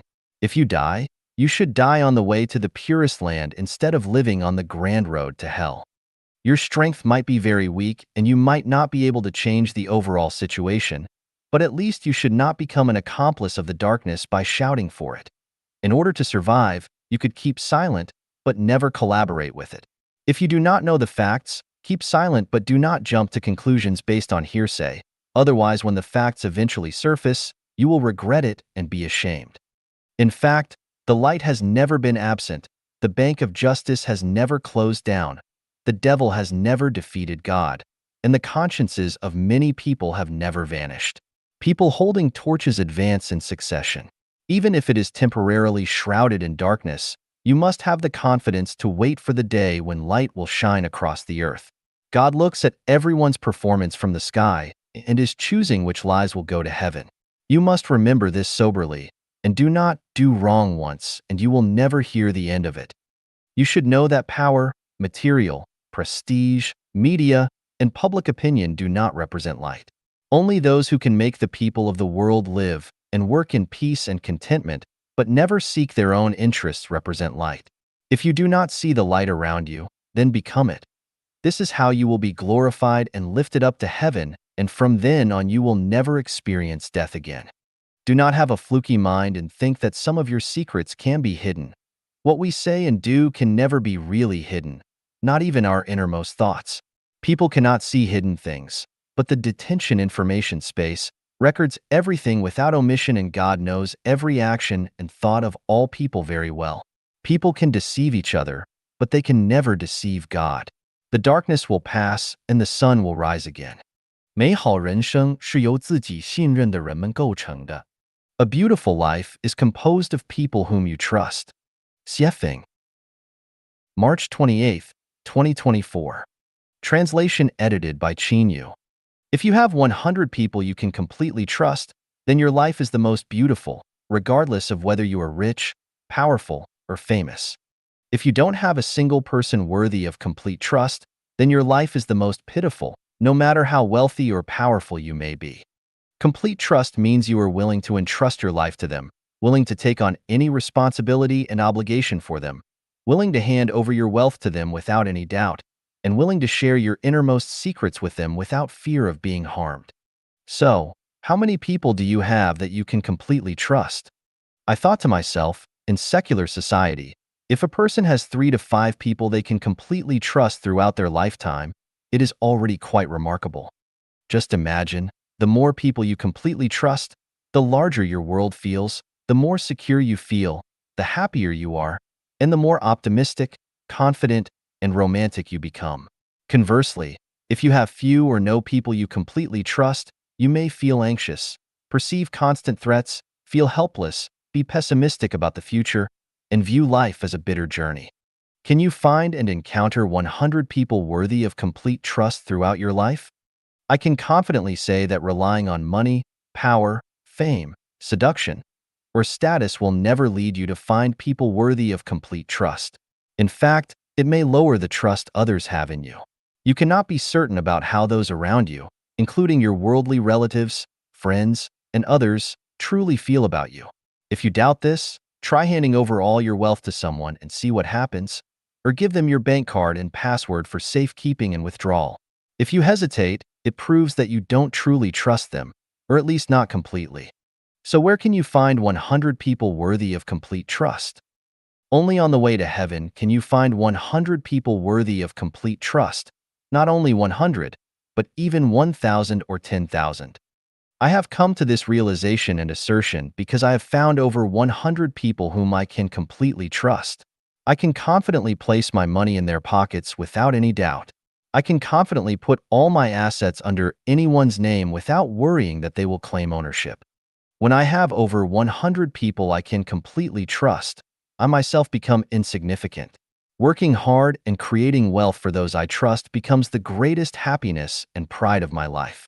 Dedicating everything, including my life, to those I trust, I feel great. Any hint of selfishness makes me feel ashamed, as it would be a betrayal of the Almighty and a betrayal of life itself. From this, I have discovered a secret. The more people we have whom we can completely trust, the closer we are to heaven. Conversely, the fewer people we have whom we can completely trust, the closer we are to hell. 养生篇，肉应不应该吃? Can we eat meat? 说风 March 28, 2007. According to Buddhist teachings, one should not eat meat, because eating meat is killing and destroying life, which is cruel and unmerciful. People who eat meat are not acceptable to Buddhism. Another viewpoint is that the meat you eat may have come from your parents and relatives, because it may come from the animal that they happen to have been reincarnated into. Therefore, one should absolutely abstain from eating meat. Later Buddhist preachers proposed in light of the actual situation of followers living at home that 3 clean meat is eatable, namely, meat can be eatable if it does not come from the animal that is killed for you, that you do not want to kill, or that you have seen killed. That is to say, the meat that you eat does not come from the animal that is skilled specially for you, and you don't kill animals or see animals being killed. Tibetan Buddhism thinks that meat is eatable because Tibetans are mostly herdsmen, for whom beef and mutton are their staple food, without which they can hardly survive. Followers of Judaism, Christianity, Roman Catholicism, and Orthodox Church eat meat, but do not eat the meat of dead animals. They only eat the meat of killed animals. The Old Testament of the Bible has made a detailed classified description of the animals that can be eaten and the animals that cannot be eaten. Islamism has a strict restriction on the eating of meat. This restriction comes from the Bible. As are different from Christians, Muslims, followers of Islamism, do not eat pork and carrion, because pork and carrion are not clean and thus will pollute man's spiritual nature. Besides, before killing animals, Muslims will chant scriptures to console animals and release their souls from purgatory, which reflects the mercy and care of Muslims for animals. On the basis of abiding by the Bible, the witnesses of Yahweh strictly forbid the eating of animal blood, regarding blood not meat as the life of animals. Life Genuine holds the viewpoint that life is divided into different levels. Life at lower levels serves life at higher levels, and by way of sacrifice life can get over its plight and create condition for a higher realm. Life should serve each other, life is interrelated, and only by serving other forms of life can it attain a higher realm. Therefore, life genuine neither objects to not supports the eating of meat. Whether one eats meat or not depends on the actual situation. Each individual can behave according to his habits and be flexible, act in accordance with our nature, and take advantage of the opportunities as they arise. Life genuine has several principles with regard to the eating of meat. Do not eat the meat of wild animals, so that the chain of life can be protected and will not be cut off. When killing livestock and poultry for food, we had better learn from the Muslim approach and chant scriptures to release their souls from purgatory, offering them consolation at the end of their life and minimizing their sufferings. Let professionals do the killing, ordinary people do not do the killing, because professionals can minimize and shorten the sufferings of animals, while ordinary people are likely to bring a lot of pain to animals and may prolong the sufferings. Do not eat dog flesh, because dogs have very high spiritual nature. The higher the spiritual nature of an animal, the greater the damage will be to the person who eats its meat. Eat the cattle, goats, pigs, and chickens that have been raised specially to provide meat, and one had better refrain from eating livestock and poultry that have not been raised for this purpose. There is affection between man and poultry and livestock, which can only be felt by those who have taken great care in feeding them. I have seen cattle shedding tears, sheep looking sad, and chickens attaching to people. One cannot bear to kill those animals for which he has affection. Chanyuan celestials can have meat but should not kill animals and do not witness the killing of animals. I have said, eating vegetables makes one sober, eating meat makes one bemuddled, eating grains makes one wise, and eating chi makes one deity-like. The higher the spiritual nature of an animal and plant, the greater the damage will be to the person who eats them. The meat of a killed animal is no longer life but a kind of energy. Therefore, eating meat is only taking in the energy. However, any food has its structure and contains information, and one will be affected by the food he eats. One will be infected if he eats poultry contracted with bird flu, although poultry provides a kind of meat. Virgin croton is a kind of energy, but one may suffer loose bowels after eating it. Chili is a kind of energy, but one will feel unbearably hot after eating it. Any kind of food will have either more or less positive or negative effects on us. The danger of eating meat lies in the fact that we are affected by the meat we eat. The hate of the animal eaten by us will be transferred to our body, and the natural endowments and instinct of the eaten animal will have effect on us. When an animal is being killed, its indignation and resentment will cause it to release a toxin in its meat.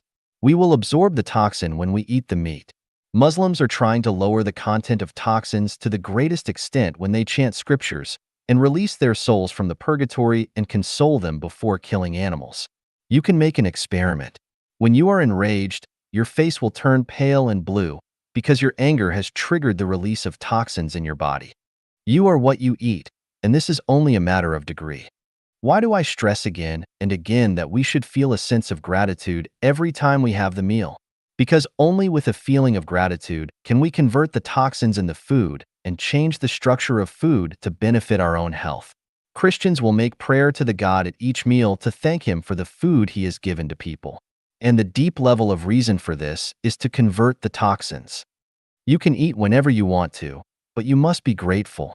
Do not eat if do not want to, but do not feel that you have not gained advantage as a result. You can eat when you have to, but you may try your best to refrain from eating or try to eat as little as you can. You can understand the more profound ways concerning meat eating after you have learned non-form thinking and holographic thinking. The best way is to eat nothing. Eating chi is godlike. We can directly assimilate the essence of the sun and the moon and the anima of the earth. I have already offered you the key to open the Dharma eye, consciousness, structure, and energy. Any food is the conversion of energy.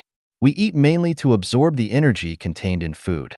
Then why do we still need to eat if we can absorb energy directly?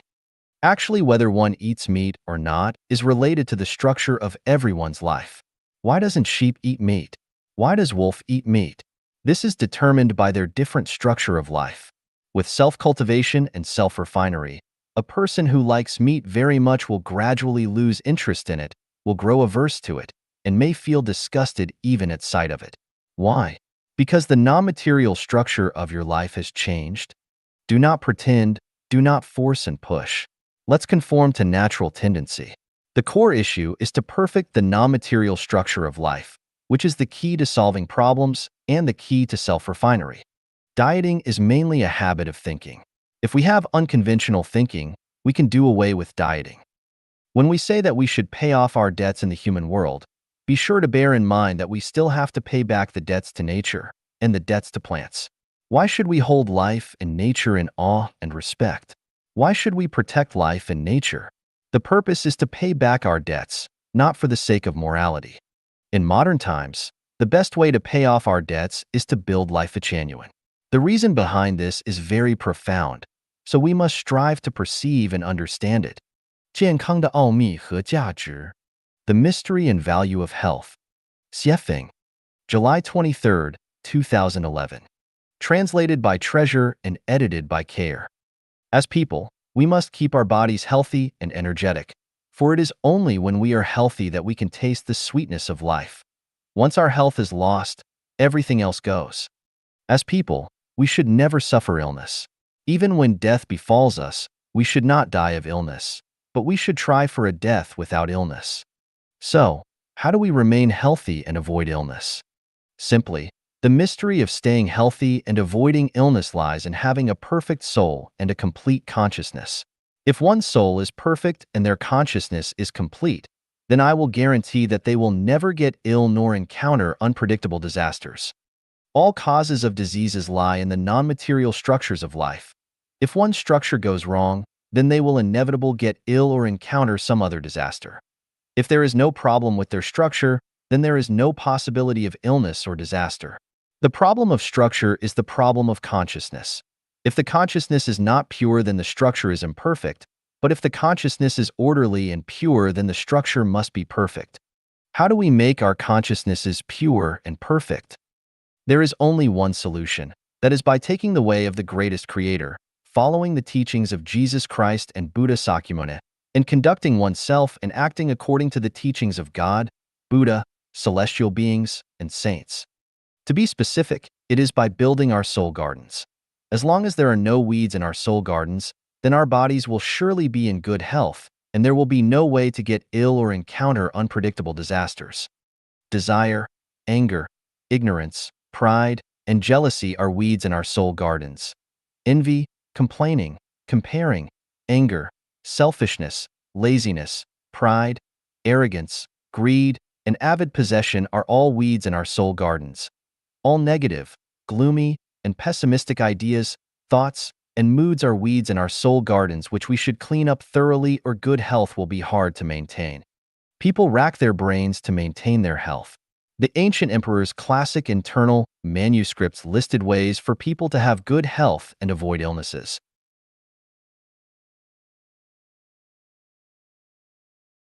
From Shangnong's Herbal Classic to the theories on health of Bianc, Huadua, Zhang Hongjing, Sun Simio, and Lishizhen. From healthcare theories of Taoism to today's Treasures of Health, compiled and explained by top Chinese medical healthcare experts. From Qin Shi Huang's Searching for the Catholicons to various current ways and medicines of finding the keys to health. From traditional Chinese medicine to modern Western medical science.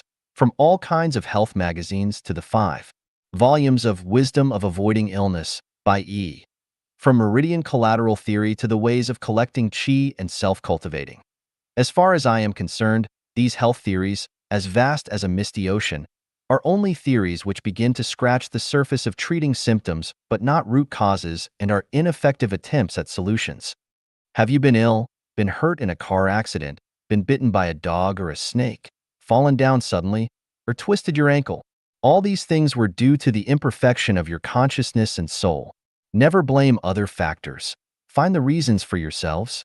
Facts speak louder than words. Chanyuan celestials who settle in the second home will become free of illness, and those who become ill will regain their health quickly by taking the way of the greatest creator. I want everyone to hear and see that if Chanyuan celestials who settle in the second home no longer get sick over the next few years, and if the sick ones recover quickly, then that will prove the validity of my words. Then, People should take the way of the greatest creator and enter the second home as soon as possible. 疾病缠身生活不顺者祈祷词 A prayer for those suffering from illnesses. Xiefeng, May 18th, 2010. Translated by Qinyu and edited by Care. Almighty ancestor of Buddha, the greatest creator. Once knowing nothing about Tao or virtue and muddle-headed, I am crawling at your feet, crying and confessing to you today. I have been sick for many years and my life is not going well. I finally realized the truth that divine punishments, though slow, are always sure, with big meshes, yet letting nothing slip through, reap what you have sown. And minds are the most important of the three realms, and consciousness is the most important of all rules. It is that one's consciousness creates their reality, one's diseases are caused by their wrong consciousness, and one's wrong outlook on life and values leads to the ups and downs of their life. This has nothing to do with heaven and earth, God and Buddha, or society and others, but is closely related to one's past karma. Those who resent their society and others, who always believe that they themselves are right, and who never seek out causes from themselves, will inevitably suffer from illnesses and endure bad lives. Beloved ancestor of Buddha, the greatest creator. Fragrances attract butterflies to flowers, and consciousness flows freely when your heart is at peace. Birds live in trees and fish swim in water. Different environments attract different species as different mentalities attract different health and living conditions. Often being angry and resentful causes diseases, and being jealous, aggressive, selfish, and greedy leads to an unsatisfactory life. Active, optimistic, and positive attitudes will invite better lives, but pessimistic, passive, and negative attitudes will invite tragic lives. I have deeply understood this truth and now have a clear consciousness, a calm feeling, a stable mood, and a tranquil mind. I have a premonition that miracles will happen to me, the disease will leave me gradually, my health will recover, my rough and unsatisfactory time will end here, and a new and beautiful life will start now. Ancestor of Buddha, the greatest creator. You are the only master of the universe, the source of life, the birthplace of wisdom, and the guarantor for a better life. I will forevermore follow you closely, be grateful to you, and never be far from you or abandon you. Without sources of living water, rivers dry up. By leaving you, diseases will be ridden and life will not be smooth. I sincerely pray that you will allow me to be your servant. Even if only a blade of grass in your garden, I would be most happy to be such. I pray for your fulfillment of my wish that your warm light will always shine on me, and your gentle breeze will always blow on me. All darkness will stay far from me, and no misfortune will visit me again, because I will be bathed in your spiritual light. I firmly believe that your boundless compassion will dissolve all my misfortunes and the shadows that hung over my heart. From this point on, my life will be as sunshine in the breeze. Beloved ancestor of Buddha, the greatest creator. Through the dawn I have seen my bright future. The 1,000-year world, the 10,000-year world, and the Elysium Islands continent beckon me. Everything there is so very beautiful and peaceful. There is no fighting, killing, seizing, or robbing. There are no disasters or suffering, no sorrow or fear, no worries about food, clothing, shelter, transportation, birth, illness, aging, or death. No one possesses anything, but everyone owns everything, and lives happily, joyously, freely, and blessedly, every day. Flowers will bloom, birds will tweet, and radiant and enchanting spring days will never end. That this is my future, I am fully confident without the slightest doubt. Starting today, I will move closer to the kingdom of heaven with each step. Almighty ancestor of Buddha, the greatest creator. As long as I am with you, boundless miracles will happen, all my illnesses will disappear, and my unhappy situation will change quickly. I pray that you will continue to bless me and invigorate me with energy. From now on, I will no longer get angry at or resent others, and will no longer wander or be discouraged or depressed. I will deal with people with a positive and optimistic attitude, cultivate a generous and open mind, and pursue perfection, bit by bit. Under your guidance and protection, I will cultivate towards a better state to embrace my new life and future. O ancestor of Buddha, my heart is Bodhi, My roots are deep. My leaves are lush. I am free and at ease, without worries, anxiety, fear, inverted dreams. Spiritual light illuminates my universe, and the Dharma body covers my world. My mind is clear, my consciousness is pure, and the light of my nature is perfect and full of vitality. Auspiciousness follows me, and luck comes to me. Prosperity is wherever I go in this world or in heaven, and all is in harmony. You lead in heaven, I walk on the earth, and the distant shore is closer. I will travel by day and night, and all my wishes will be fulfilled. Amen. 脱凡古禅定法. How to be free from the mortal body during meditation. Xiefeng. Translated by Qinyu. Edited by Peter. Find a secluded place with singing birds and fragrant flowers, unobstructed space, and cleanliness. Invite a close friend to guard you, so that insects, snakes, and scorpions cannot come close, miscellaneous people will not come around, and no one will be shouting, and the sounds of horses and cars will not disturb you. Sit, cross-legged, quietly, not limited to full lotus or half lotus. Just sit casually. Straighten the body, relax, make the joints respond accordingly, neither leaning nor bending. Loosen your clothes and belt. If there is a little uneasiness, move slightly to adjust yourself so as to be more comfortable. Keep quiet for a while. When the body and mind are stable and the breath is peaceful, then put your tongue against the roof of your mouth where the lips and teeth meet. Then gradually look at eye level and slowly close your eyes.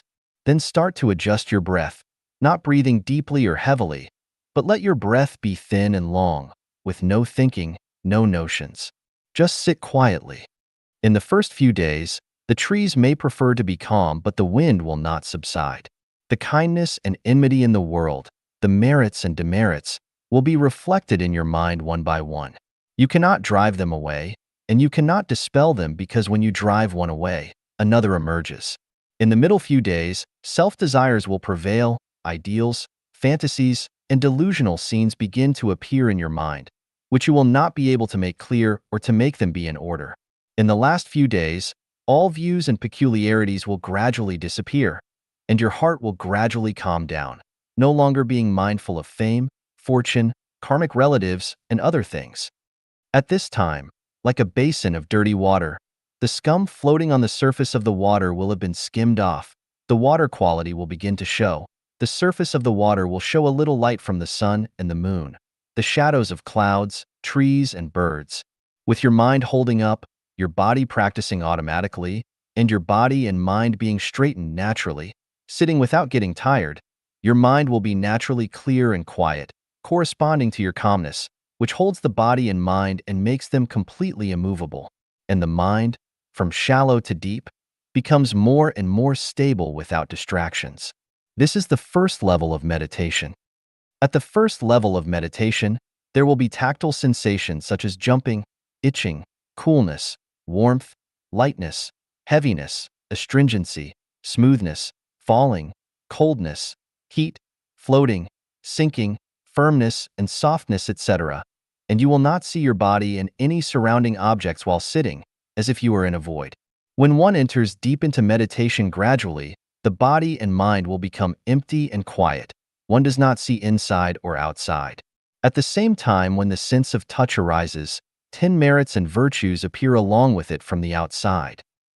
Concentration, emptiness, brightness and clearness, happiness, joy, kindness, the understanding of perception, liberation, divine connecting presence, softness of the heart and body. In this state, the whole body becomes limp, the body and mind are carefree, and it is an extremely wonderful feeling, 100 times more pleasurable than the feeling of your wedding night, like waking up after a deep sleep and finding a treasure when you are in poverty. You have been awakened to the truth of life. But be sober. You have just skimmed off the scum floating on the surface of your basin of dirty water, and you have tasted a little bit of the mysteries of the great world. If you have a heart full of joy and celebration, and have become infatuated with this aesthetic feeling and are reluctant to leave, you must forget to return, and you will no longer be able to make progress, and you will even fall into the realm of desire again. If you want to enter the second level of meditation, you must abandon the previous realm. Just like a strong man who is burning with desire resolutely leaves a nude young girl who is full of affection, and a poor man who is hungry and cold rejects a table full of delicacies. By 1. Not accepting. 2. Berating. And 3. Observing and analyzing, so you can get away from the error of the first level awakening. The awakening is extinguished, the previous divine connection disappears, and you have left the first level of meditation. After leaving the first level of meditation, if you continue to sit in meditation, you must not have any regrets. Otherwise, as the story in the Bible said, Lot's wife became a pillar of salt just because she looked back. Genesis 19 verses 17 and 26. On the way forward, don't look back, don't linger on the past, and don't be greedy for what you obtain. The lack of one basketful of earth spoils the entire effort to build a high mountain. You should abandon everything and move forward with your whole mind.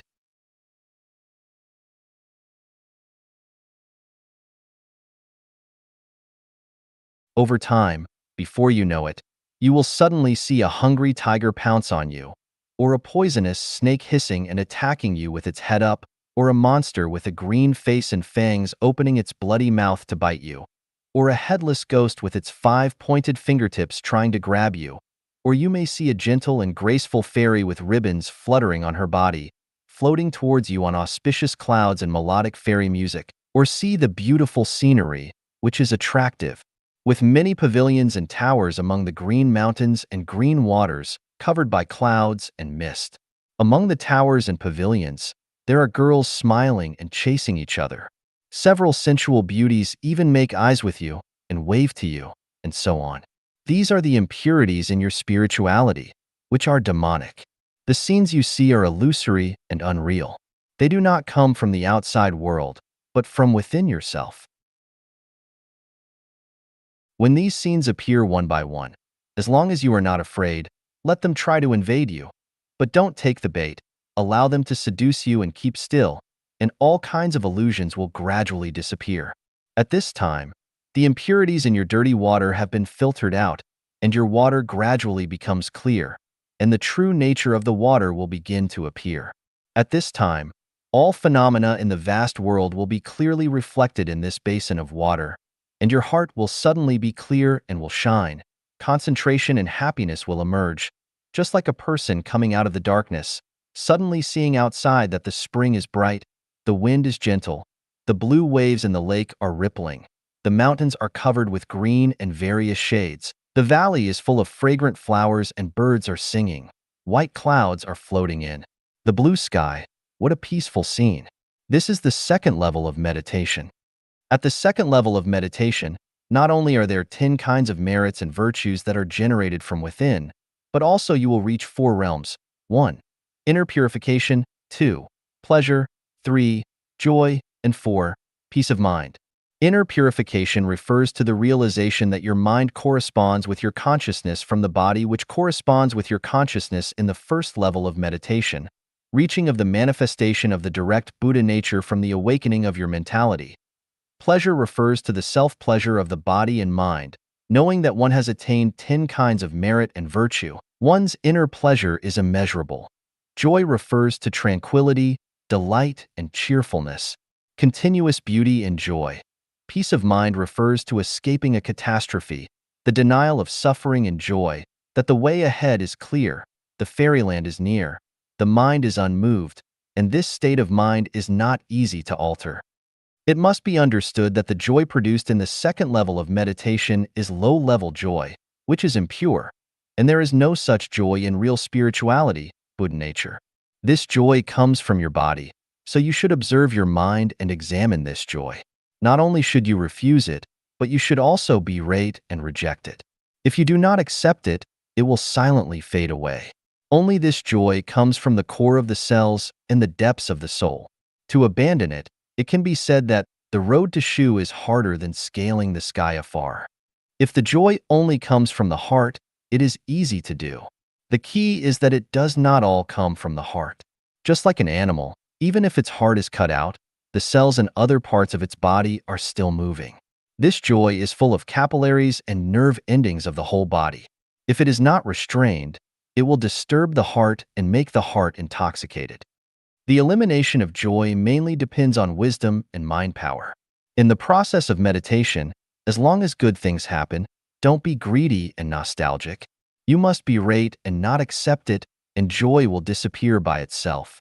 Just like the Tang monk went to the Western heaven to acquire scriptures, if he is greedy for wealth and honor, for the back garden of the king of the kingdom of women, for the 1,000 kinds of conjugal love and 10,000 kinds of amorous feelings the jade hair from the moon will bring to him, he will never reach the Western heaven and will never get the real scriptures.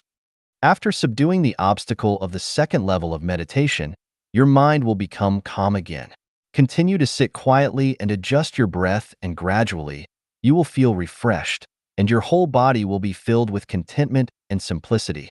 You will remain in this state for several hours, or several days, or several months. Then many mirages appear, like dreams, such as seeing yourself as a king, accepting the worship of all the officials, being surrounded by beauties in the harem, being filled with indescribable joy, endless pleasure, or seeing yourself walk on air and flying to the Penglai fairy pavilion. All the gods come to greet you, inquire about your well-being with concern, and give you a warm reception. Some invite you to eat peaches on a certain fairy mountain. Some invite you to go to a certain cave to appreciate its treasures, and some invite you to go to a certain tower to enjoy the scenery of the mountains, etc. Or you see yourself being invited by the Jade Emperor, and you sit next to the Emperor. In front of you are countless delicacies from the mountains and seas, and much delicious fine dining. The Jade Emperor affably persuades you to drink, with countless gods standing on both sides. You feel that you are extremely majestic, great, and glorious, etc. The reason why you can see these kinds of scenes is because you have self in your heart, and self is still an impurity. You then remember that during the second level of meditation, your basin of dirty water has filtered out the impurities and has become a basin of clean water. But this clear water is by no means pure water, H2O, and there are compounds and plankton in it that cannot be seen with the naked eye. If these impurities are not removed, your pure spirituality, Buddha nature, will still not appear. The purpose of the first level of meditation is to transcend the realm of desire. The purpose of the second level of meditation is to transcend the realm of form, and the purpose of the third level of meditation is to transcend the realm of formlessness. When you have a self in your mind, you are still in the five elements, still in the cycle of life and death. So, when you see yourself becoming a king, praised by the immortals, and invited by the Jade Emperor, don't accept it, but run away quickly. Don't look back and don't be reluctant to leave. Run away. Escape. Escape. Flee until everything is gone. Nothing is left, and even you have disappeared. Everything is empty, and you have reached the third level of meditation. At the third level of meditation, you have become an immortal. The biggest feature of this level is a much reduced diet. If you sit in meditation, you won't think about food for 10 or 8 days. Because of the low energy consumption, you don't even need to eat and drink, forming your own small universe system.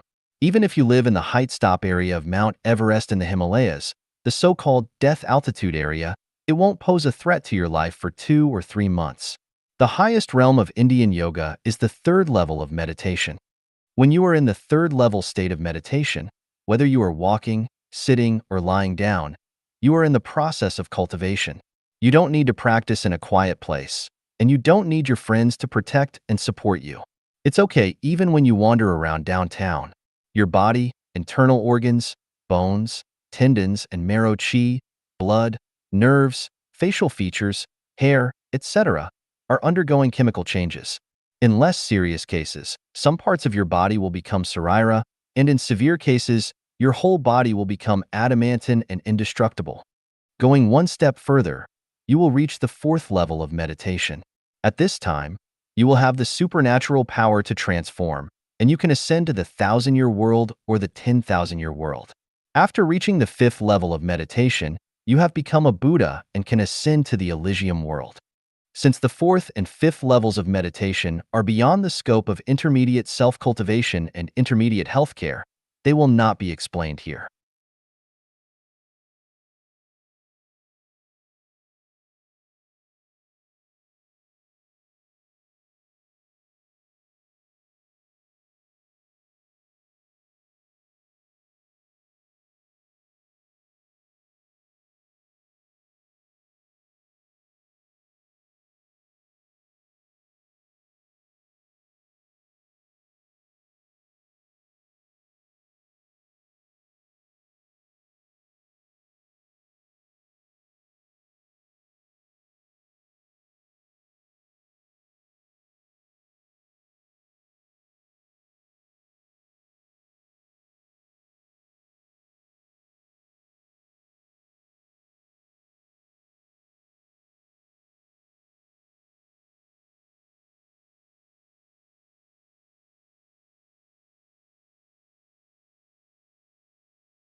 修行修炼篇，完美人性的标准 Standards of perfect human nature 说风 As far as an individual is concerned, perfect human nature is a must for her life to go to supreme life space.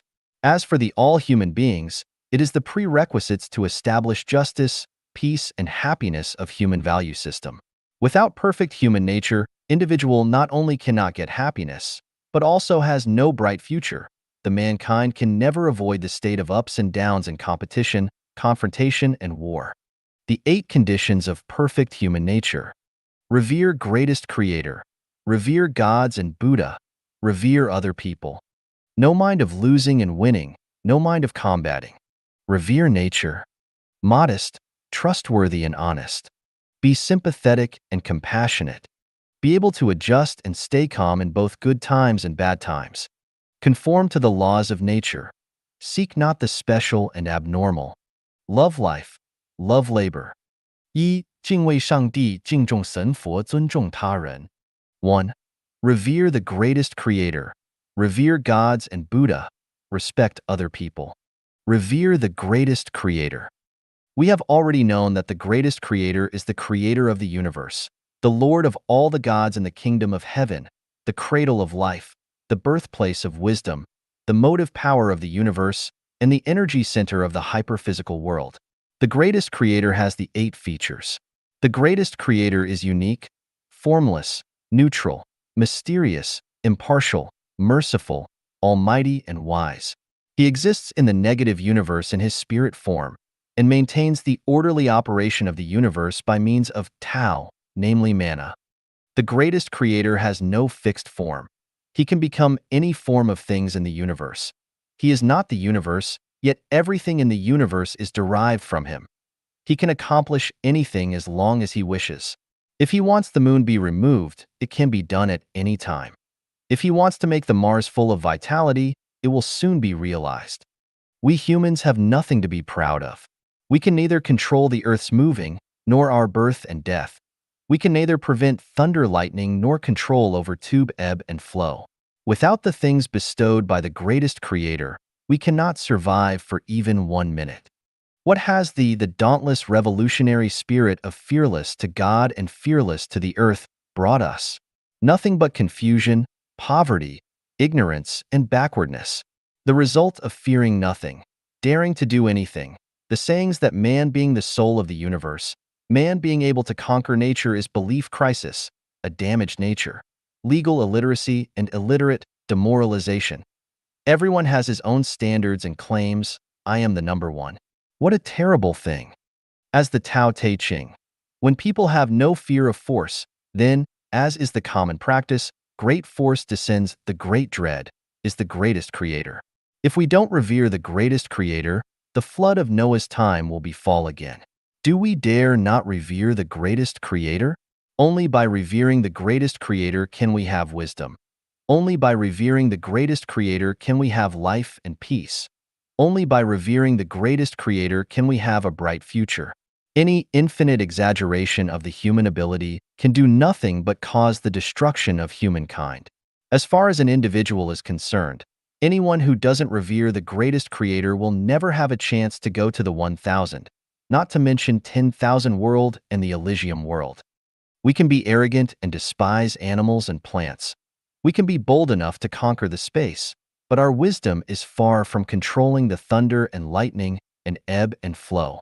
Our wisdom is far from controlling volcanic eruption and earthquake fission, sudden incidents, aging, and dying. So please do not say anything profane to the greatest creator. Please do not be cocky and supercilious. How to revere the greatest creator. Reverent to the greatest creator as if walking on wire or treading on the thin ice. Do not ignore the greatest creator and turn to worship other gods or Buddha or worldly great man. Be grateful to the greatest creator from beginning to end. Do not distort the greatest creator and do not profane the greatest creator. Could not speak and act in the name of the greatest creator. Revere gods, celestial beings, and Buddha. Gods specially refer to the gods who maintain the order celestial universe. For humans, refers to Jesus and Satan. The commander of the gods is Allah, the greatest creator. Celestial beings and Buddha are the angels. Celestial Buddha is mainly the gods. In the universe, gods are above Buddha, Buddha is above man, man is above the animal is above the plant, plants are above the mountain rocks and rivers, mountain rocks and rivers are above the meteorology, and the meteorology is above bacteria, bacteria is above all living creatures in the hell, all living creatures in the hell are above the suffering creatures in the frozen layer and inflamed layer. There was only one God appeared in the man's world, that is Jesus. In the history,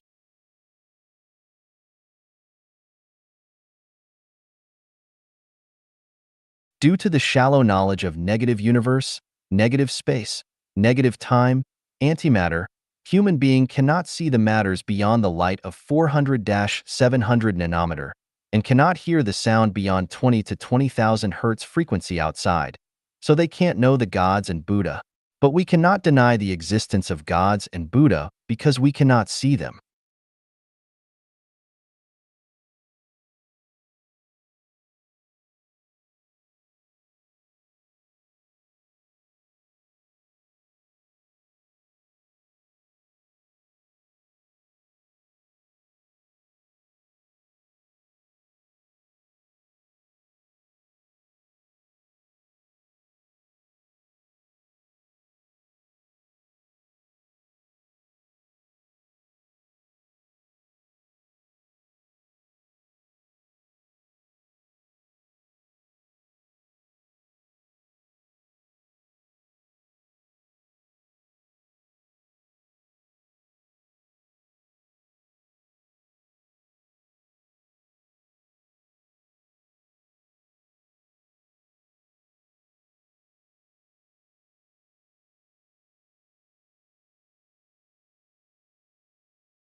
them.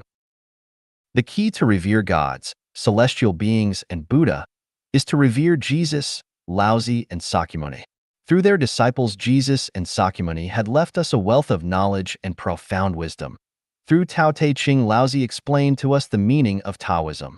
What they said is the first rule is to conduct oneself and the path leading to the eternal life.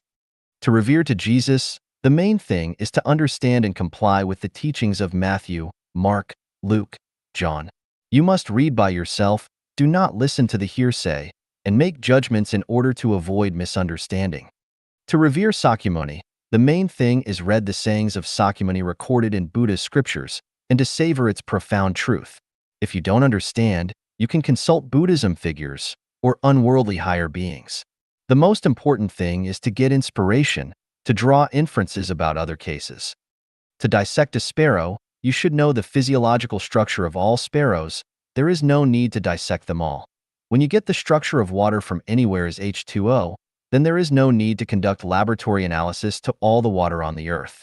When you realize the truth of Buddha is one, Buddha has no settled rules, then you can know all the Dharma and you can have a general view and no need to study all the voluminous Buddha scriptures. Revere gods, celestial beings, and Buddha, the human nature will be sublimed. Revere gods, celestial beings, and Buddha, you can understand the true wisdom. Revere gods, celestial beings, and Buddha, you can understand the negative universe. Revere gods, celestial beings, and Buddha, you can find the passage to life. Revere gods, celestial beings, and Buddha, you will get infinite benefits. Many people regard reverence to gods, celestial beings, and Buddha as superstition. This is a great misunderstanding. The known world is small, but the unknown world is very large. We should not limit ourselves in the known world due to our ignorance and waste our beautiful life. Respect other people. From the standpoint of secular, people are divided into lowliness and nobleness, but from the essence of life, people are equal. No one's life is nobler than ours, nor is their life lower than ours. As a person with perfect human nature, we have to treat life equally, namely to treat people equally, whether he is a president and great scientist or just a civilian or an ordinary people. Whatever he is, healthy and handsome or disabled or ugly. Whether he is a millionaire or penniless. Whether he is centenarians or a just-born baby. Whether he is a royal or in jail. Whether believes in Islam or Jainism, we should show our respect to them. What we mean by respect is to accept belief, habits, hobbies, and features different from that of ours. For instance, if you believe in Buddhism, you cannot discriminate against Judaism.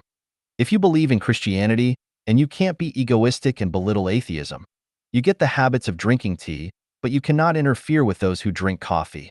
You like simplicity, but you cannot blame those who like wearing jewelry. You like art, but you should not belittle those who are addicted in commercial making money.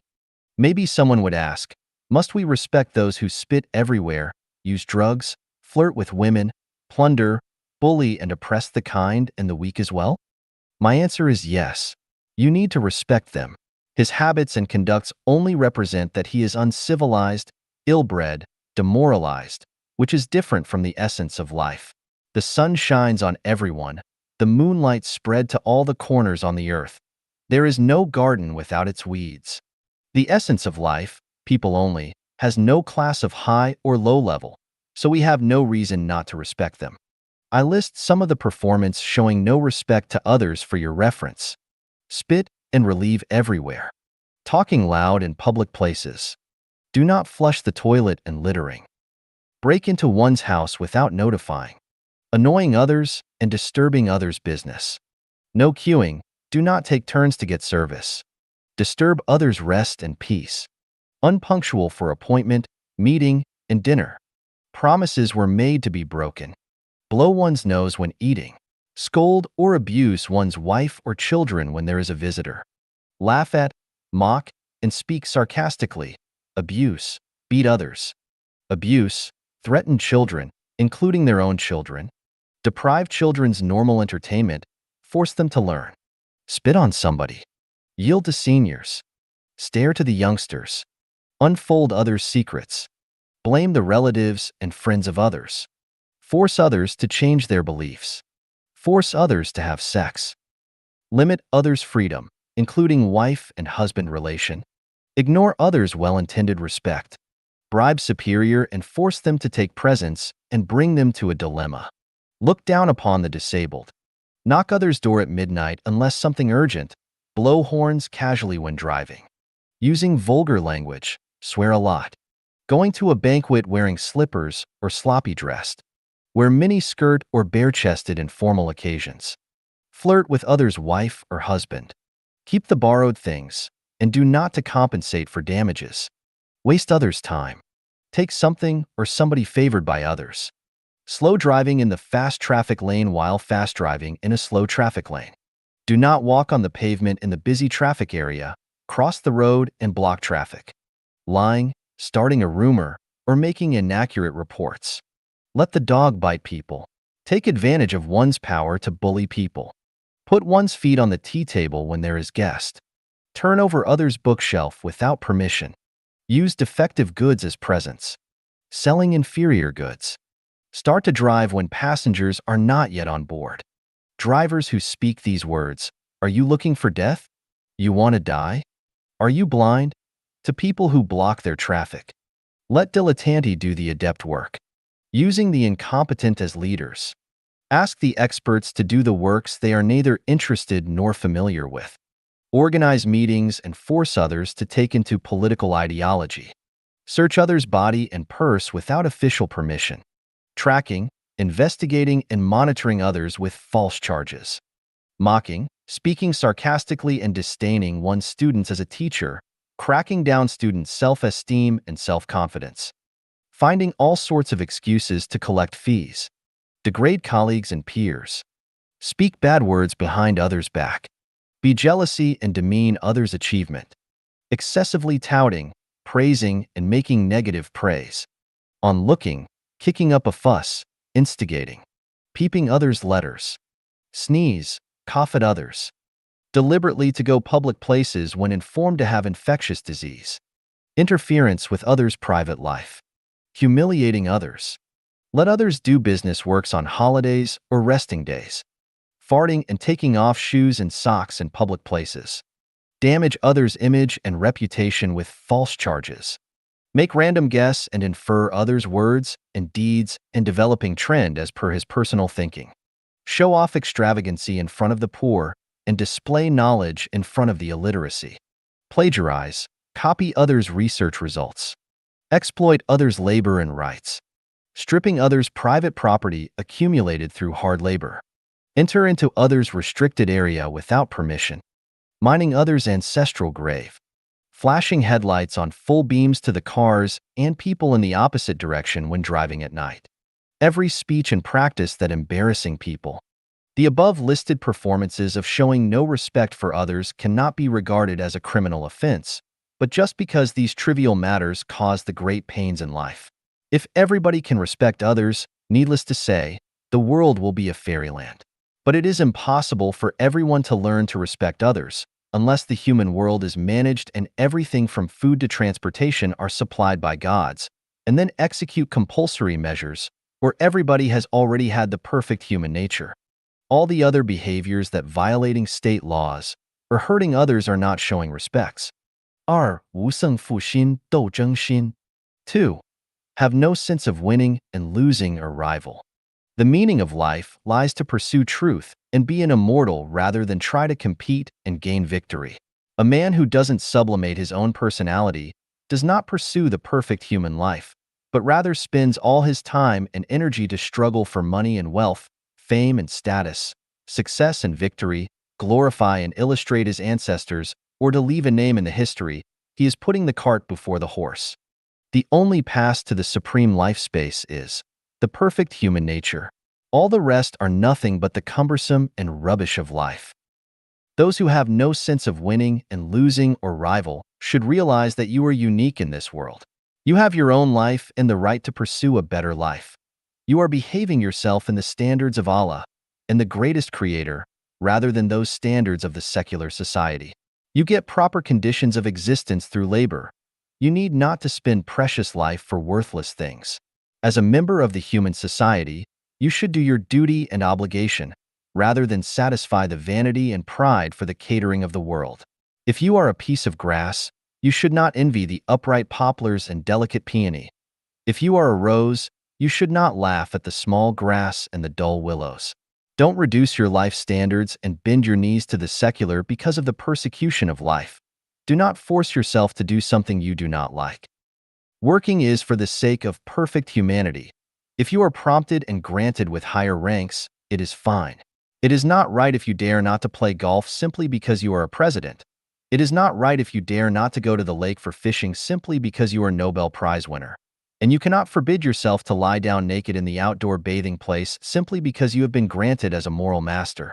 Determine not to be the slaves of money, wealth, fame, status, beauty, family, nationality, country, others, or religion.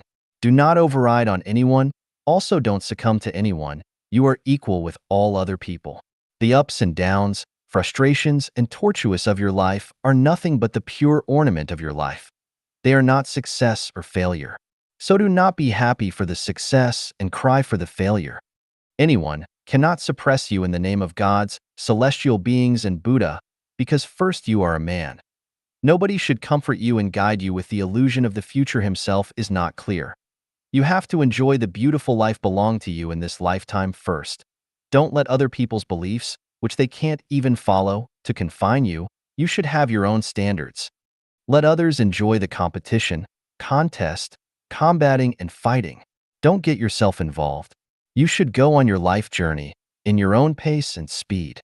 The most promising one in the human society is not a president, a scientist, a national hero, nor an artist, a writer, an ordinary civilian, but a man with perfect humanity.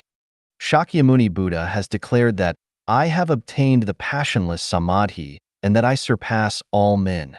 I am, therefore, the highest passionless arhat, which means once you reach the state of no win and no lose, you reach the highest ideal of being a man. And when you reach this state, you are transcending life and death. You are no longer in need of transmigration. Those who don't like compete and have no preference on winning or losing are the living Buddha, the celestial beings, and the great men in the world. The ones who have reached this state of carefree of winning and losing have the following characteristics. Do not participate in any activities that characterized with winning and losing and will not judge people's success or failure, merits, or weak or strong by winning or losing. Do not care about the first or second place, whether it is work, study, or recreation and entertainment. Whether it is inheriting, promotion, or getting dividends, or getting along with colleagues, or choosing professions. They take what belongs to them. They do not plot, fight for, and rob for something does not belong to them. Leave the right of life to others and death to themselves when in need. Those who reach a mind of no competition have the following characteristics. Do not accept the evolution view of the law of the jungle, the survival of the fittest. They believe that human society can be in the same boat and coexist with each other peacefully. In any field of human activities, there is a best way of peaceful settlement. There's no need to intrigue, cheat, vie, and fight against each other. When people around are attracted by interests and desires and can't wait to fight for them, you just stand aside and be indifferent and see how they fight fiercely to blood bleeding. There is no winner in life. Circumstances alter cases. Fortune is variant. Everyone has to go empty-handed in the end. So what is the point to fight and show off? A person who does not know what his tomorrow is like is always a floating cloud, a leaf in the autumn season, a fish in the pond, a worm in the grass. Look back the history, the fighting for success or failure, winning and losing among human beings has little difference with the battles among animals, such as flies fighting for blood, mole crickets and ants fighting for food, rats biting and chicken pick, fox and wolf chasing, dragon and tiger fighting. You cannot find too much civilization in that. Time and tides wait for no man. So you should cherish your limited time. Do not let earthly disputes get your mind disturbed. Do not fall in the slough and lose yourself in the fighting for victory. 3. 热爱大自然. 3. Reverent to nature. Nature is the precious gift given by the greatest creator, and the earth is the homeland for our cultivation. The rising sun, the gentle attractive moonlight, the twinkling stars, the fresh morning, the cool breeze in the evening, the white clouds floating in the blue sky, the rippling sea, the silver shining beach, The boundless prairie, the primeval forest of green pines, the vast Gobi, the running streams, each high mountain, every valley, each landscape, each river, gives us countless beautiful enjoyment, triggers us infinite yearnings and endless imaginations. We are being nourished by nature, and we are unselfishly dedicated by nature. Every piece of grass, every fistful of soil, every insect, every bird, every piece of wind, every drop of water, all are our lifeblood. When we rejoice in the tremendous progress of modern industrial civilization, staring at the dense smoke from big chimney of the industry, when we are enjoying the power output from countless nuclear stations, using the refined diesel, gasoline from numerous refinery, when we block one river after another from in the middle and build those impounding dams, when we hoping the biology gene engineering will bring us peaches greater than the watermelons, how many of us have realized that our human beings are committing chronic suicide, are digging graves to bury ourselves? When human are being cocky and arrogant and believing that man can conquer the nature. When we are in a full swing to destroy the mountain forests for terrace, remove the grassland for cultivated land, fill the puddles of water for farmland, and turn green mountains and rivers for mining plant, does it ever occur to anyone that we are overdrawing the blessing of our offspring in our next life?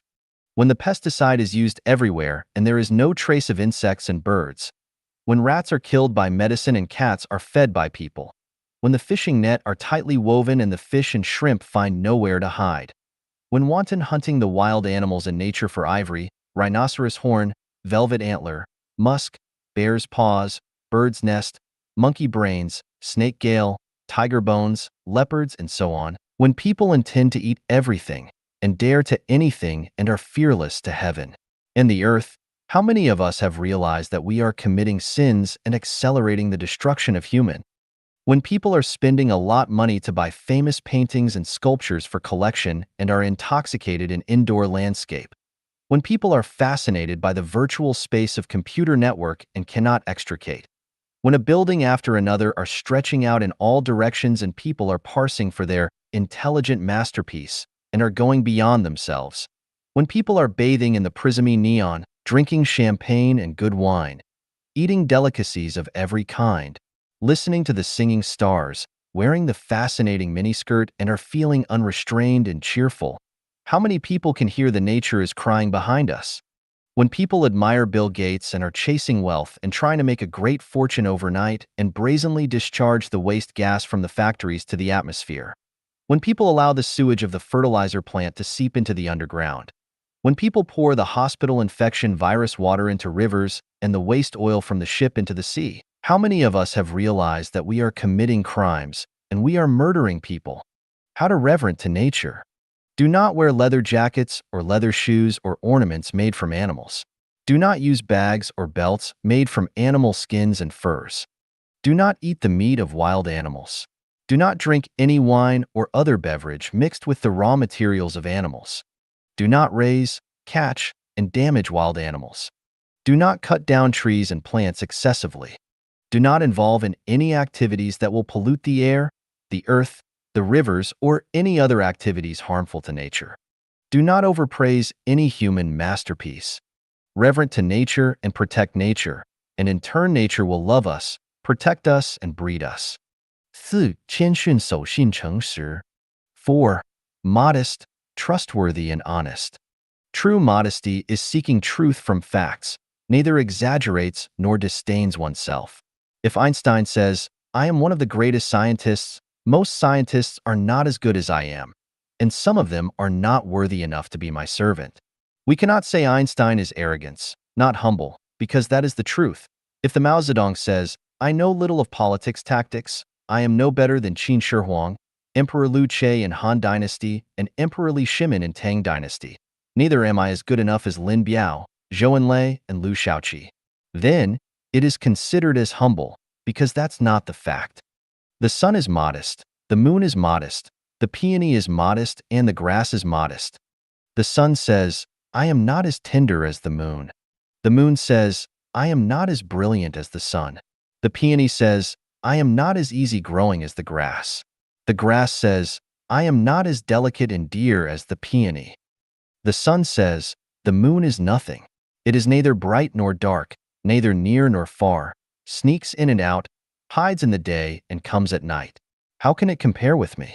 See glorious and radiant, bright and open upright I am. The moon says, the sun is nothing.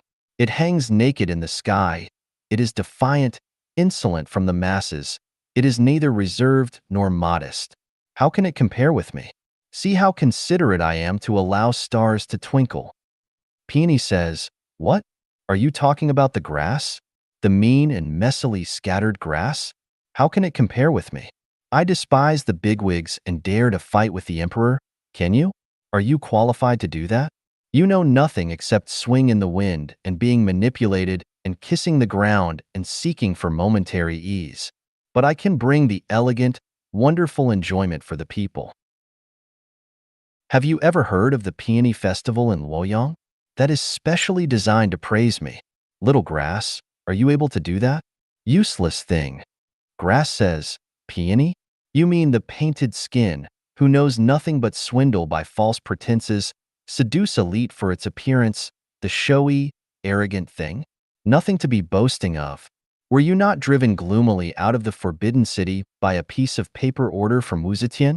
Just look at us. Wildfire cannot burn us all. When spring comes, we are growing again.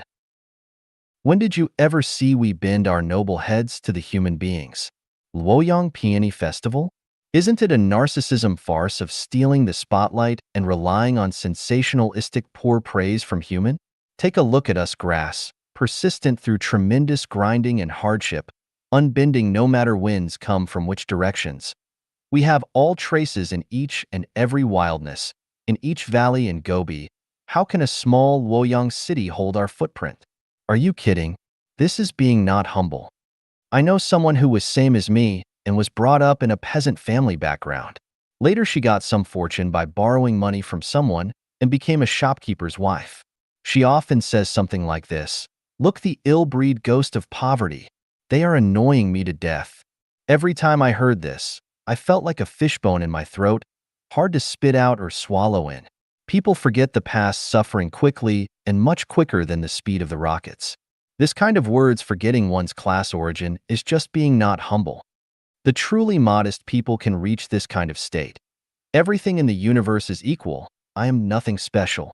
The universe is full of secrets and mysteries, and what I know is just a little.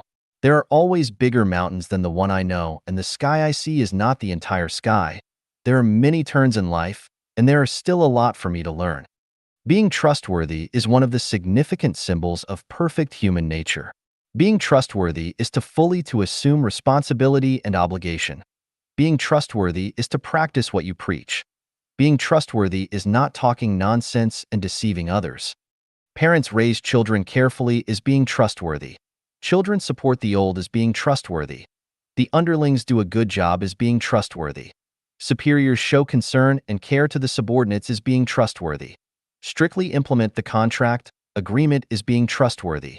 Keep one's word, and do not disappoint others as being trustworthy. Otherwise, it would be trustless. A trustful man can be relied on and can be entrusted with authority. A trustful man has conscientiousness and won't fail you. A trustless man is unknowable and cannot be entrusted. A trustless man is dangerous and enjoys quibble. Honesty is the human nature. Simple is the nature of substances. Cunning is the nature of beasts, and transcending is the nature of Buddha. Honesty can be recognized as practical and realistic, neither enlarge nor lessen. Not knowing is not knowing, incapable is incapable, dear is dear, horse is horse, putting on the emperor's new cloths means wearing nothing at all, thirsty is thirsty and hungry is hungry. What says in the mouth is what keeps in the mind, not beating around the bush nor steering according to the wind, or deceiving his superiors and deluding his subordinates. Dishonesty can be recognized as the true mingled with false, being speculative, pleasing someone against one's will, neither, confusing one thing with another, crossing the sea under camouflage, looking one way and rowing another, pretending to be obedient while looking for another way to escape, one face to God and another to the devil, putting a needle inside cotton, unmatched words with deeds, lying, quibbling, reneging a promise, deceiving, adulterating, giving short measure, lack of sincerity, promises were made to be broken. Dishonest focuses on the four areas of battlefield: marketing place, official circles, love field, where being honest means failure and elimination. But this is not what human intelligence and wisdom crystallization, but the exterior syndromes of evil and sinful human nature. An honest man among a bunch of liars is just like a sheep enters a herd of wolves. A dishonest man among a group of honest people is just like a wolf mixed in a herd of sheep. An honest man might not do something big in a man's world, but he can enjoy a lifetime serene and peace as well as the blessing from another life. Dishonest people can have their days momentarily, even a lifetime, but they cannot have a quiet and peaceful mind and cannot enter the 1,000-year world in the next life. No matter how perilous the life is and how unpredictable changes of our destiny, if you want to have the perfect human nature and obtain good future of eternal, you must be honest and look further into the future and find more valuable life goal, and temporarily give up the lose and gain of a city or town. You must take off the burdens of life and firmly stride towards a more brilliant future. Otherwise, the life can only be transmigrating in the low's life forever. 五有同情心、怜悯心、爱。5. Be sympathetic and compassionate love. Be sympathetic and compassionate love is the supreme level of human nature. It is the definite bridge and path to the Buddha. Compassion is to show sympathy to the fate of human misery. Sympathy is to take pity on the tragic result of each individual. It is a sad and stirring image when you review at the history of mankind. Although there are a few images appeared to be smooth on the surface, yet under the seemingly calm picture, there is another open and secret struggle and a distressed view. Let's leave the Flood Noah era and the Black Plague in modern Europe and the Second World War aside. We are shocked to witness the wars between tribes, race, religion, political parties, and the interest disputes between groups, and all these make us lose our confidence in life. Where is the wisdom of human? Where is the way out? Was the brutal struggle the optimum power to drive human history forward? We cannot but help to be grieved and be sympathetic on that account. Okay, let's narrow the top from the entire humankind to the perspective of individual. Look at the dead and the dying and the thousands of millions who are going to die. How many of them have acquired a perfect life? Hunger, disease, anxiety, fear, worry, death has lodged everyone's mind and body. Who can live a life as unrestrained as wishes? The temporary happiness of the poets and artists, musicians cannot conceal their long-time suffering of their minds. The momentous glory of hero, millionaire, emperor cannot block their long-time hesitation. The seemingly power and prestige of the presidents does not mean their mind is more peaceful and calm than the ordinary people. The daily increasing wealth of the businessmen cannot erase their inward anxiety, let alone the helpless ordinary civilians. After thousands years exploration, man still cannot find a good way of living. Isn't that sympathetic? Be sympathetic and compassionate will submate our personality. Without sympathy and compassion, we have no difference with plants, and we will be the same as wild with beasts. Be sympathetic and compassionate will make us clever, intelligent, and reasonable. Yet we have to be cautious that for the people who are strongly self-respected, showing sympathetic and compassionate feeling is regarded as a humiliation. So we cannot easily show compassion and mercy either expression or in action. If anyone is hungry, but if he doesn't appeal to you, don't go to help him. If someone suddenly comes to harm, but if he doesn't appeal to you, don't go to help him. Some people are unreasonable, with undistinguished love and hate, capricious, biting the hand that feeding them. If you sympathize with him and have mercy on him, and he will bring you endless troubles. Like the fable of the farmer and the snake. The farmer showed sympathy and pity on the snake, yet was bitten to death by the poisonous snake. Another example is about marriage. If you get married not because you love and fond of each other, but out of sympathy and pity, then when the days come, you will not find real happiness, and you would become the object of sympathy and compassion. 六无论处于顺境还是逆境，能自我调整，保持平静。6. Be able to adjust and stay calm in both good times and bad times. The road of life is full of twists and turns. There are uphills, downhills, broad ways and narrow paths, sometimes narrow winding trails, sometimes thorn-strewn paths, and sometimes no way to go. Especially when a person begins to explore the road of life, truth of the universe, his path becomes more dangerous and rugged, and is full of crises. The more terrifying thing is no peers, no companions, and one can only walk alone. From time to time you can hear the howls of wolves, the roars of tigers, the hiss of snakes, and the calls of ghosts.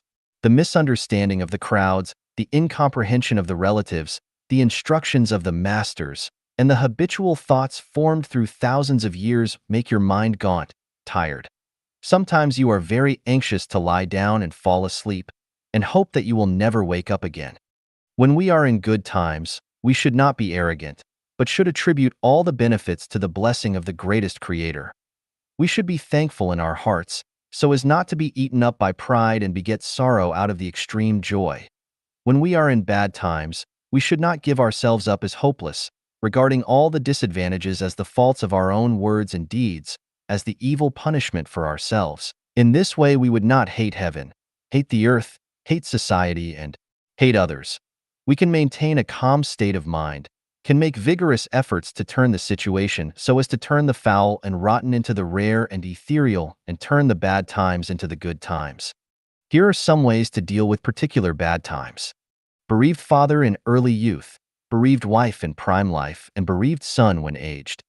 This is the greatest misfortune for human life, which will make people lonely, confused, perplexed, inferior, and desperate. When such unfortunate time comes, one should perceive things this way.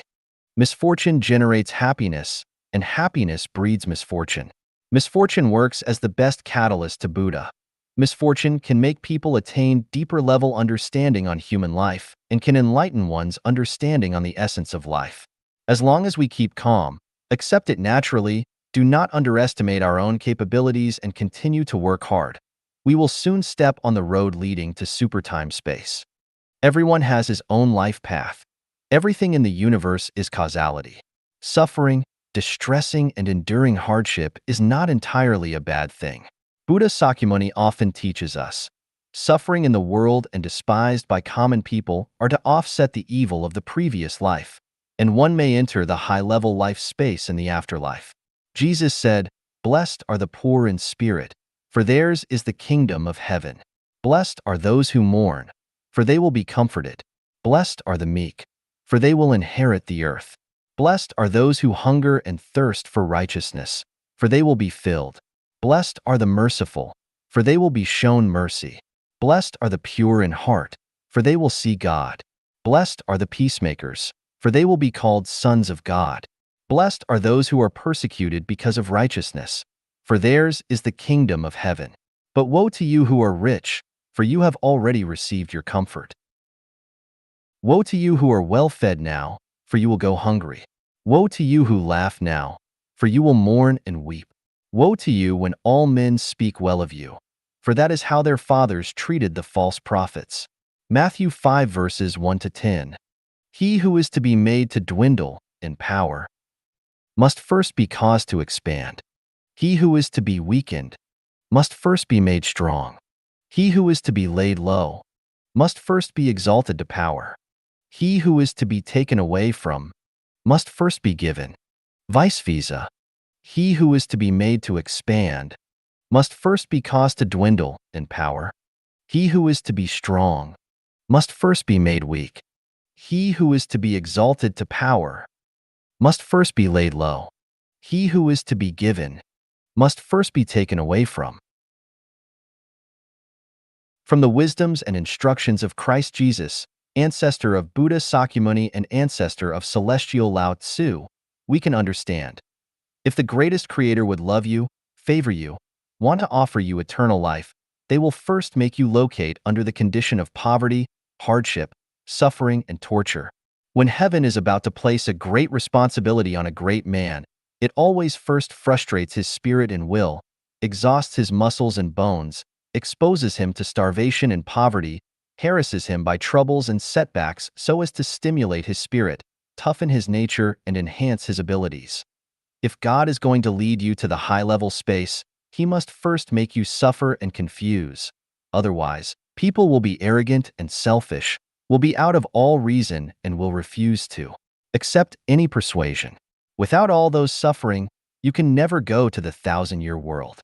The future is so splendid and wonderful. Whatever the suffering and torture would be nothing for us. Therefore, we must understand the following. He who is aware of the male, but keeps to the female, he who is conscious of the white, bright, but keeps to the black, dark, he who is familiar with honor and glory, but keeps to obscurity. Only in this way, we can avoid being trapped in the worldly mire.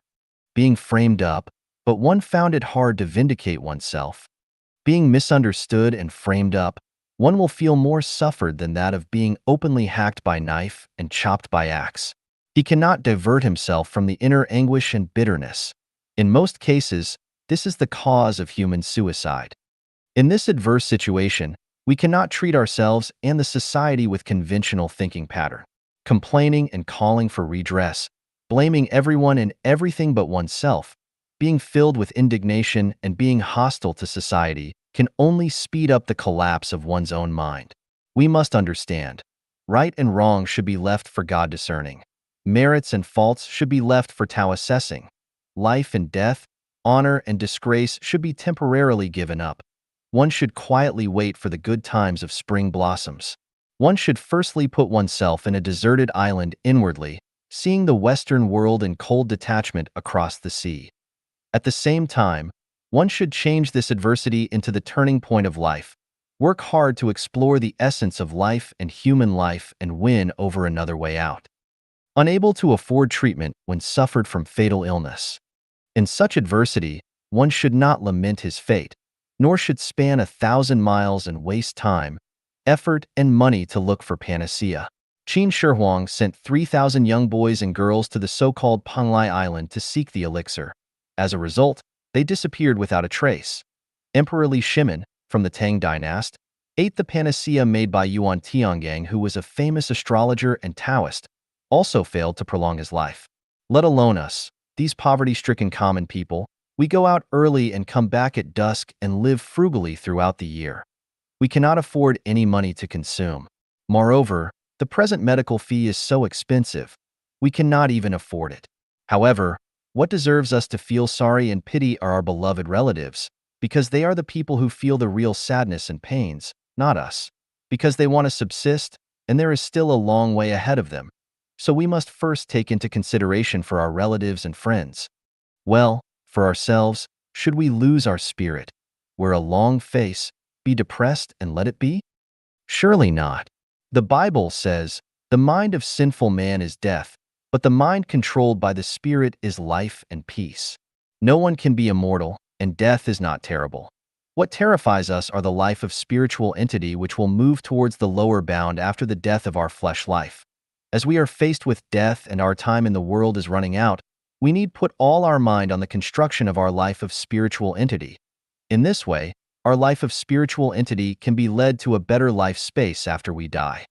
The real happy life is not being born in this world at all, and is to go directly to the high-level space U. In the second place, it is the people who die immediately after the birth.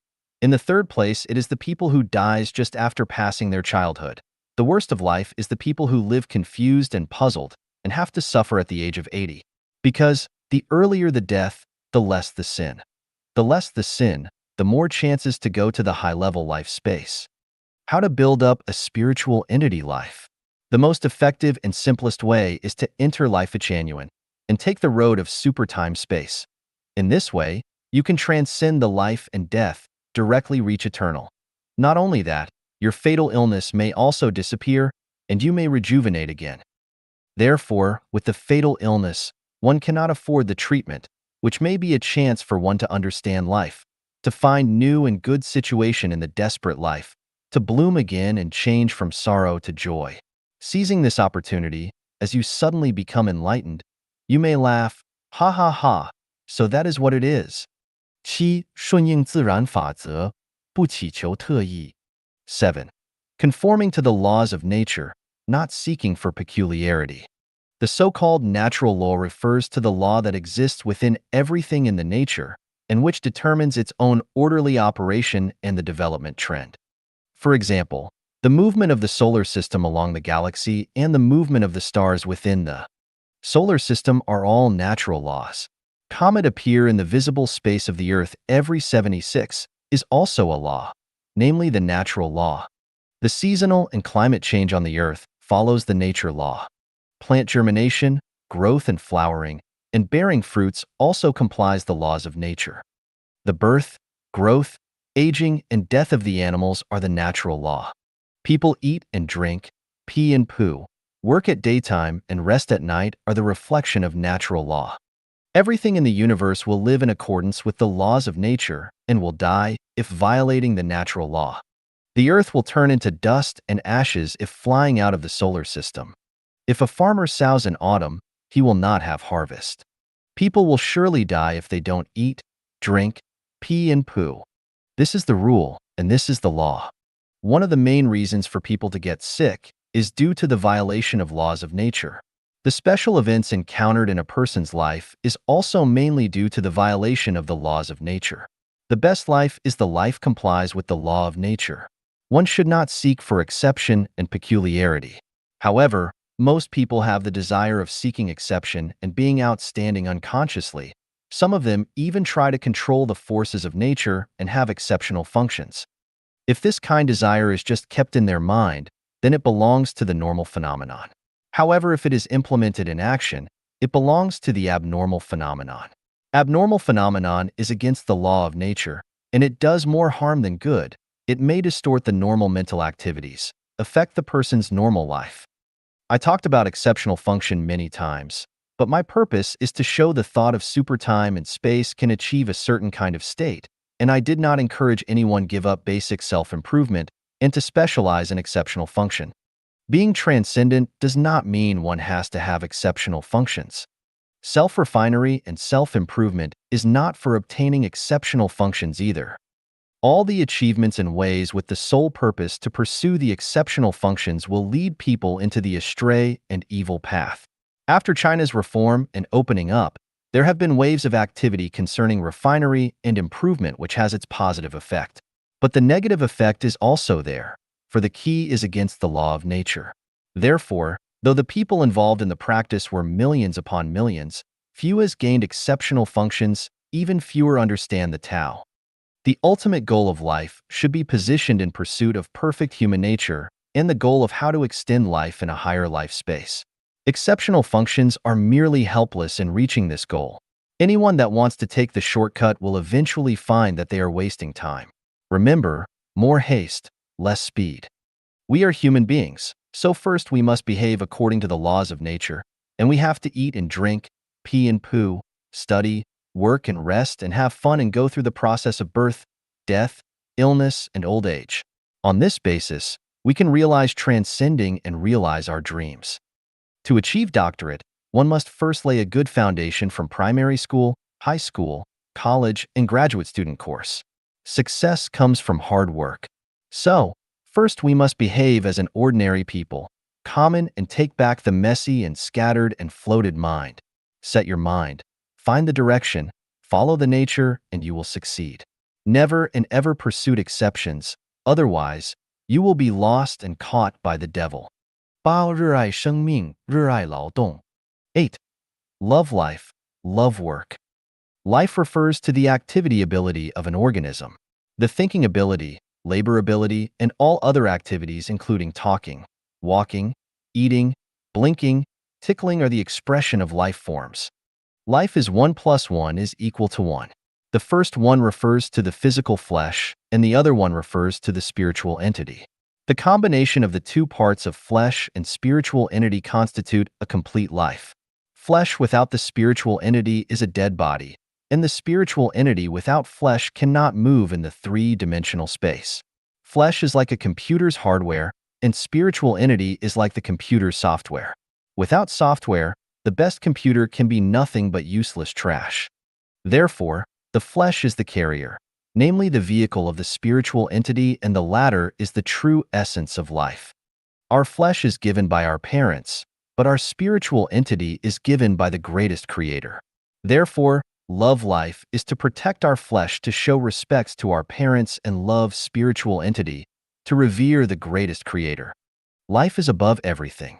Love life is to respect parents and revere to the greatest creator. Persecuting life is to contempt to parents and is to fight against the greatest creator. Every life is equal. No one's life is nobler than another's life. So, no matter how many sufficient and noble reasons he has get, as long as he brings harm to his own life or others' life, then it is a sin. The people who love life must be the ones who love peace. Every war provoked for the interests of tribe, race, nationality, country, religion, political parties, no matter how noble the reason is to commit crime to human beings. No one has the right to harm other people's life. Death penalty is a kind of crime. Regardless of how heinous and unpardoned the prisoners are, as long as they are arrested and imprisoned and their freedom is confined and their rights of being an average person are deprived, that will be enough. No need to fight ruthless against ruthless and evil to evil. Abortion is not a crime. One cannot take for granted that the life is formed as soon as the eggs meet the sperm. The life of fetus is only formed 10 days or so in antenatal, and it starts when the spiritual entity from another space enters the fetus flesh through space tunnel by the anode black hole body. Before that, the fetus is just flesh with no spiritual entity. Its activity is the continuation of the maternal parent life. It lives when the parent body lives and dies when the parent body dies. This is like building a house. We lay the foundation, build walls and roofs, install doors and windows. Only when everything is ready and people move in, the house can become a home. We can't regard a deserted house as a home. We surely cannot take a building with only 4 walls and without windows or doors as a home. The first principle of loving life is to revere to the greatest creator, because the spiritual entity of life comes from the greatest creator, without which our life will be water without source and tree without root and will be withered at any time. The second principle of loving life is to respect our parents, because our flesh comes from our parents, without whom our life would be spirit that wandering in the other space and impossible to come to this world.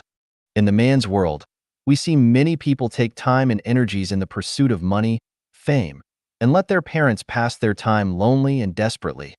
We also find that a lot of people spend money to worship the gods and Buddha statue, and let their parents to live their last years of life in an isolated and helpless condition. We also know that there are other people burn incense and kneel down to the gods and Buddha from a long distance than to show care and concern by visiting their parents. Respecting your parents is to show gratitude, and to pay back the debts and to fulfill your wishes and to gain perfect human nature. But it is not the purpose of life. The third principle of loving life is to love work. Every activity that creates material and spiritual wealth by using the combination of mind and hands is called work.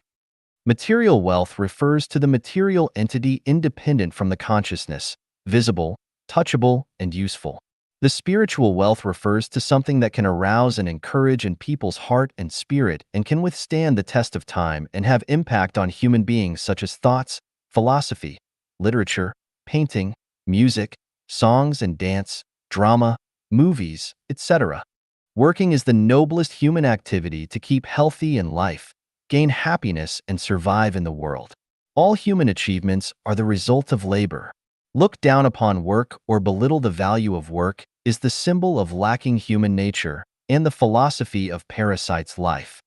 Work is mainly embodied in the activities of scientists, engineers and workers, farmers, writers, thinkers, artists, including lyric and music composer, television movie producer, etc.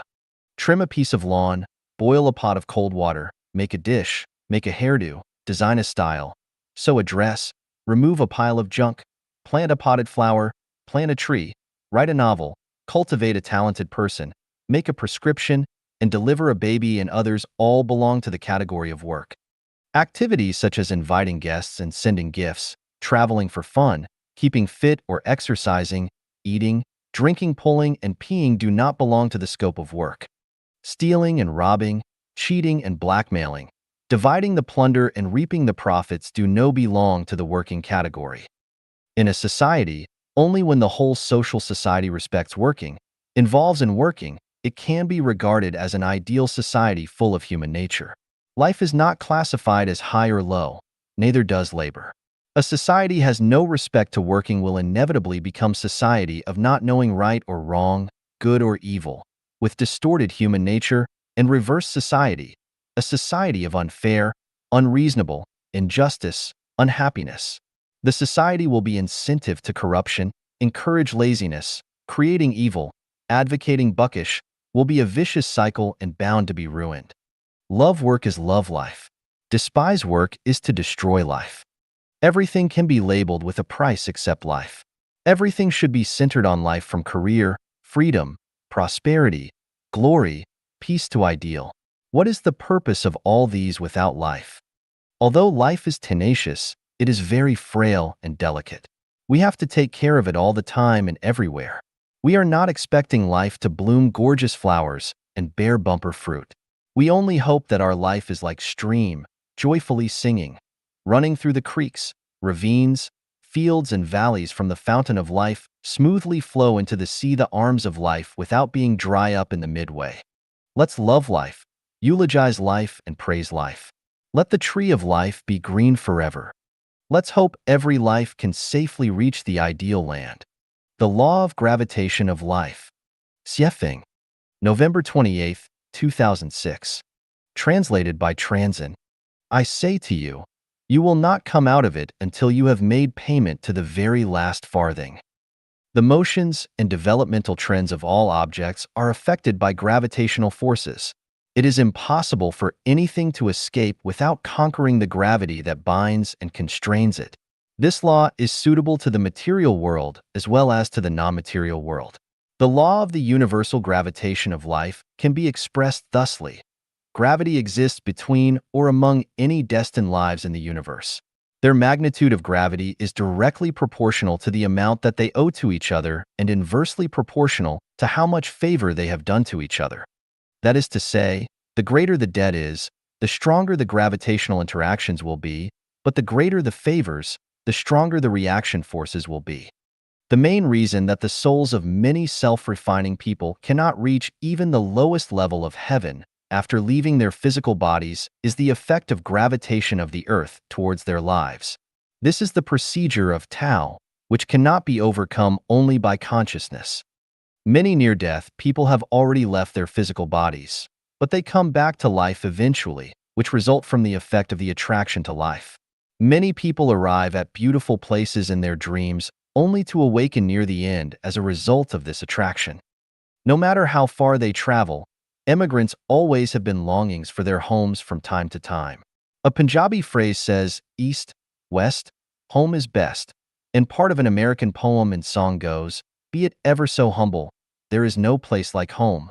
The great emperor, Li Shimin of the Tang dynasty, earnestly enjoined monk Xuanzang, who was leaving for India, love and cherish even a pinch of mud from your homeland more than a ton of gold from other places. Why are our homes so attractive? Because we owe debts to them. It was the mountains and rivers in our native land that cultivated us, and it is our families that favor us. This is the effect of the gravitation of life which very few can resist. Transmigrations and reincarnations of life will gravitate toward the world from which you were over debt in your previous life. If you owe a debt to someone, you will return to serve them in your next life as a person, or even as an ox, horse, dog, or sheep to do the same. If you owe a debt to an animal, you will return as one, or even as food for it. Buddhists attach importance to predestination, but what is it? It is the combination of debts and favors. In China, there are sayings such as, though born 1,000 miles apart, souls which are one shall meet, and a fated match across 1,000 miles is drawn by a thread. Here, the meaning of the word thread is the gravity of predestination, which is also a combination of debt and favor and is inescapable by anyone. A Chinese saying says, husbands and wives are foes. In the mortal world, marriage is just like living in a protracted lawsuit against each other. You will by no means leave this world until you pay off all your debts. This is why Jesus Christ taught us that whoever smites us on our right cheek, turn to him the left also. Buddha Sakyamuni said in the Diamond Sutra that, furthermore, subhuti, if a virtuous man or woman who receives, holds in mind, reads and recites this sutra and become despised by others, that because one is bound to suffer from evil destinies and retribution for their past sins, their karmic sins can be eradicated by enduring others' contempt of present life, so they will attain peerless perfect enlightenment. Actually, you are blessed if someone reviles or persecutes you, and this is one of the most effective ways to pay your debts. Therefore, the starting point for your advanced self-refinement should be that you are brave enough to accept revilement and persecution without any resentment or desire for revenge in your mind. You have to be willing to accept all the suffering. You should be absolutely obedient to your parents, patient with your brothers and sisters, and yield to your spouse. You should also devote your hearts and souls to the education of your children without expecting anything in return. Jesus told us that a man's foes are those of his own household. We owe to our families, and this debt will attract us back to the mortal world. Thus, our families are the biggest factors preventing us from entering heaven. Goodness and loving kindness follow us all the days of our lives, so we have to go back to the mortal world to repay them in their afterlife. Therefore, any advantage or benefit that we derive from the mortal world is just glue which will restrict us from entering heaven. In Matthew 10 verses 35 to 40, Jesus Christ taught us, "For I have come to set sons at variance against their fathers, daughters against their mothers, and daughters-in-law against their mothers-in-law, and their foes shall be of their own households. Those who love their fathers and mothers more than me are not worthy of me. Those who love their sons and daughters more than me are not worthy of me. And those who take not their cross and follow after me are not worthy of me. Those who find their lives shall lose them, and those who lose their lives for my sake shall find them. Verily I say unto you, there is no man that hath left house or parents or brethren or wife or children, for the kingdom of God's sake, who shall not receive manifold more in this present time, and in the world to come life everlasting." Jesus' words tell the exact truth. We should abandon all that we possess in the mortal world. But how? The only way is to experience the worst hardship and the most miserable suffering, and to bear the most painful torment. In order to repay those kindnesses, everything that we do should be as that of cows. They eat grass but produce milk. We should burn ourselves as candles. As long as we live, we will exhaust ourselves fully to pay back the debts that we owe from previous lives. A reading from the Baha'i Faith begins as follows. "Behold the candle, how it gives its light. It weeps its life away, drop by drop to give its flame. You must die to the world, and so be born again, and enter in to the kingdom of heaven." Jesus told us that where one's wealth is, so too is their heart. So reserve wealth for yourself in heaven. Buddha also preached that we should do our best to give alms formlessly and accumulate merits constantly.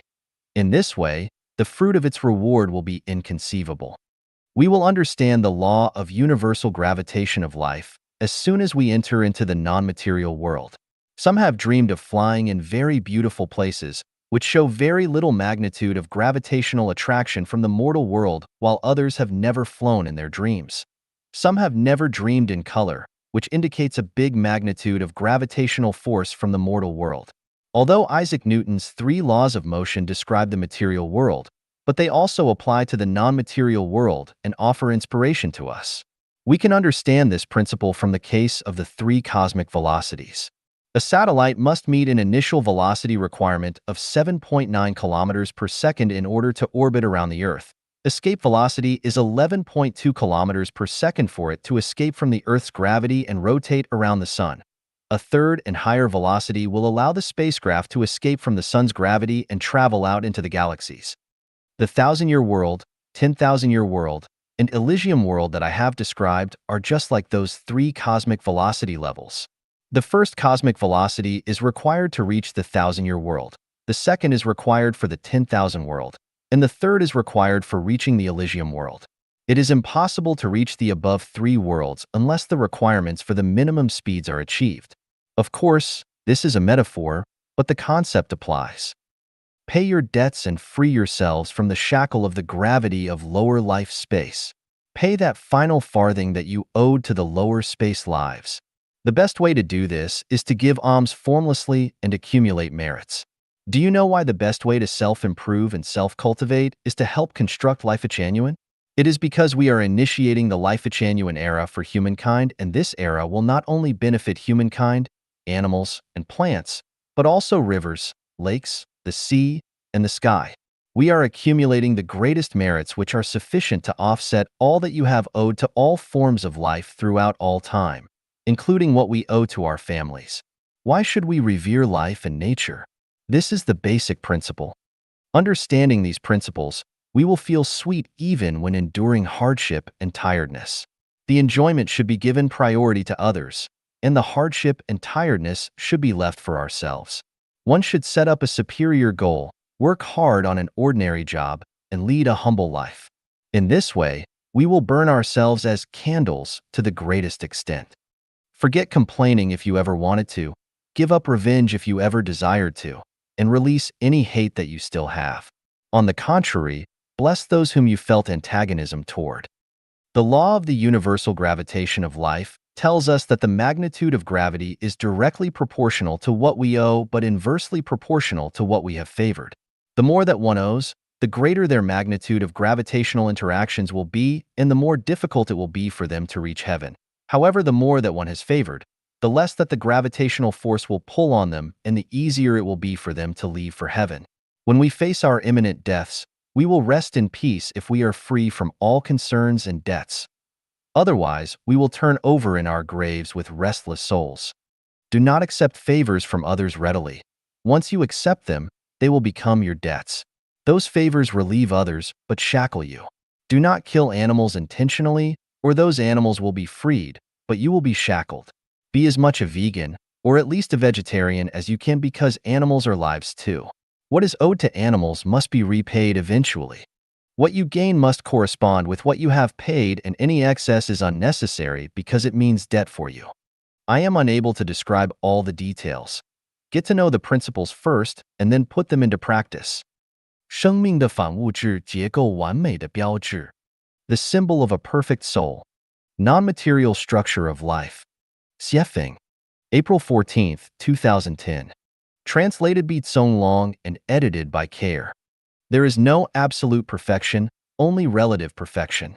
There are different symbols of perfection for the non-material structure of each level of life. Different life beings have different standards of perfection. What I am saying here is referring to the symbol of the 1,000-year world celestials. If you reach the standard below, you are eligible to live in the 1,000-year world. Your nature is fully exhibited, and you have no shame.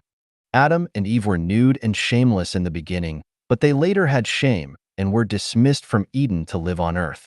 If they had wanted to go back to Eden, they would have needed to return to their nature and eliminate the feeling of shame. Jesus once said, "I tell you the truth, unless you change and become like little children, you will never enter the kingdom of heaven." Children have no shame. They just follow their nature, and they are not fettered. Nature is the state of Buddhahood, without shame and letting one's nature be displayed entirely so that they can return to the kingdom of heaven. All creatures, even a blade of grass and a piece of wood, are your friends, and you never hurt any insects or birds. You are one with heaven and earth. You coexist harmoniously with everything. You are friends with plants, and even insects and birds are your friends, and you never hurt any life. You are innocent and artless as a child and good at playing and entertaining. The 1,000-year world is a place of happiness and joy. If you cannot reach the state of innocence and artlessness, you will not be able to live in the 1,000-year world. You are worry-free and carefree when going anywhere, and you treat people you meet as your family. You are absolutely selfless and nothing can bother you. You see every place as your home. Everyone likes you, and you like everyone you meet. You do not have the idea of differentiation, and you treat everybody equally.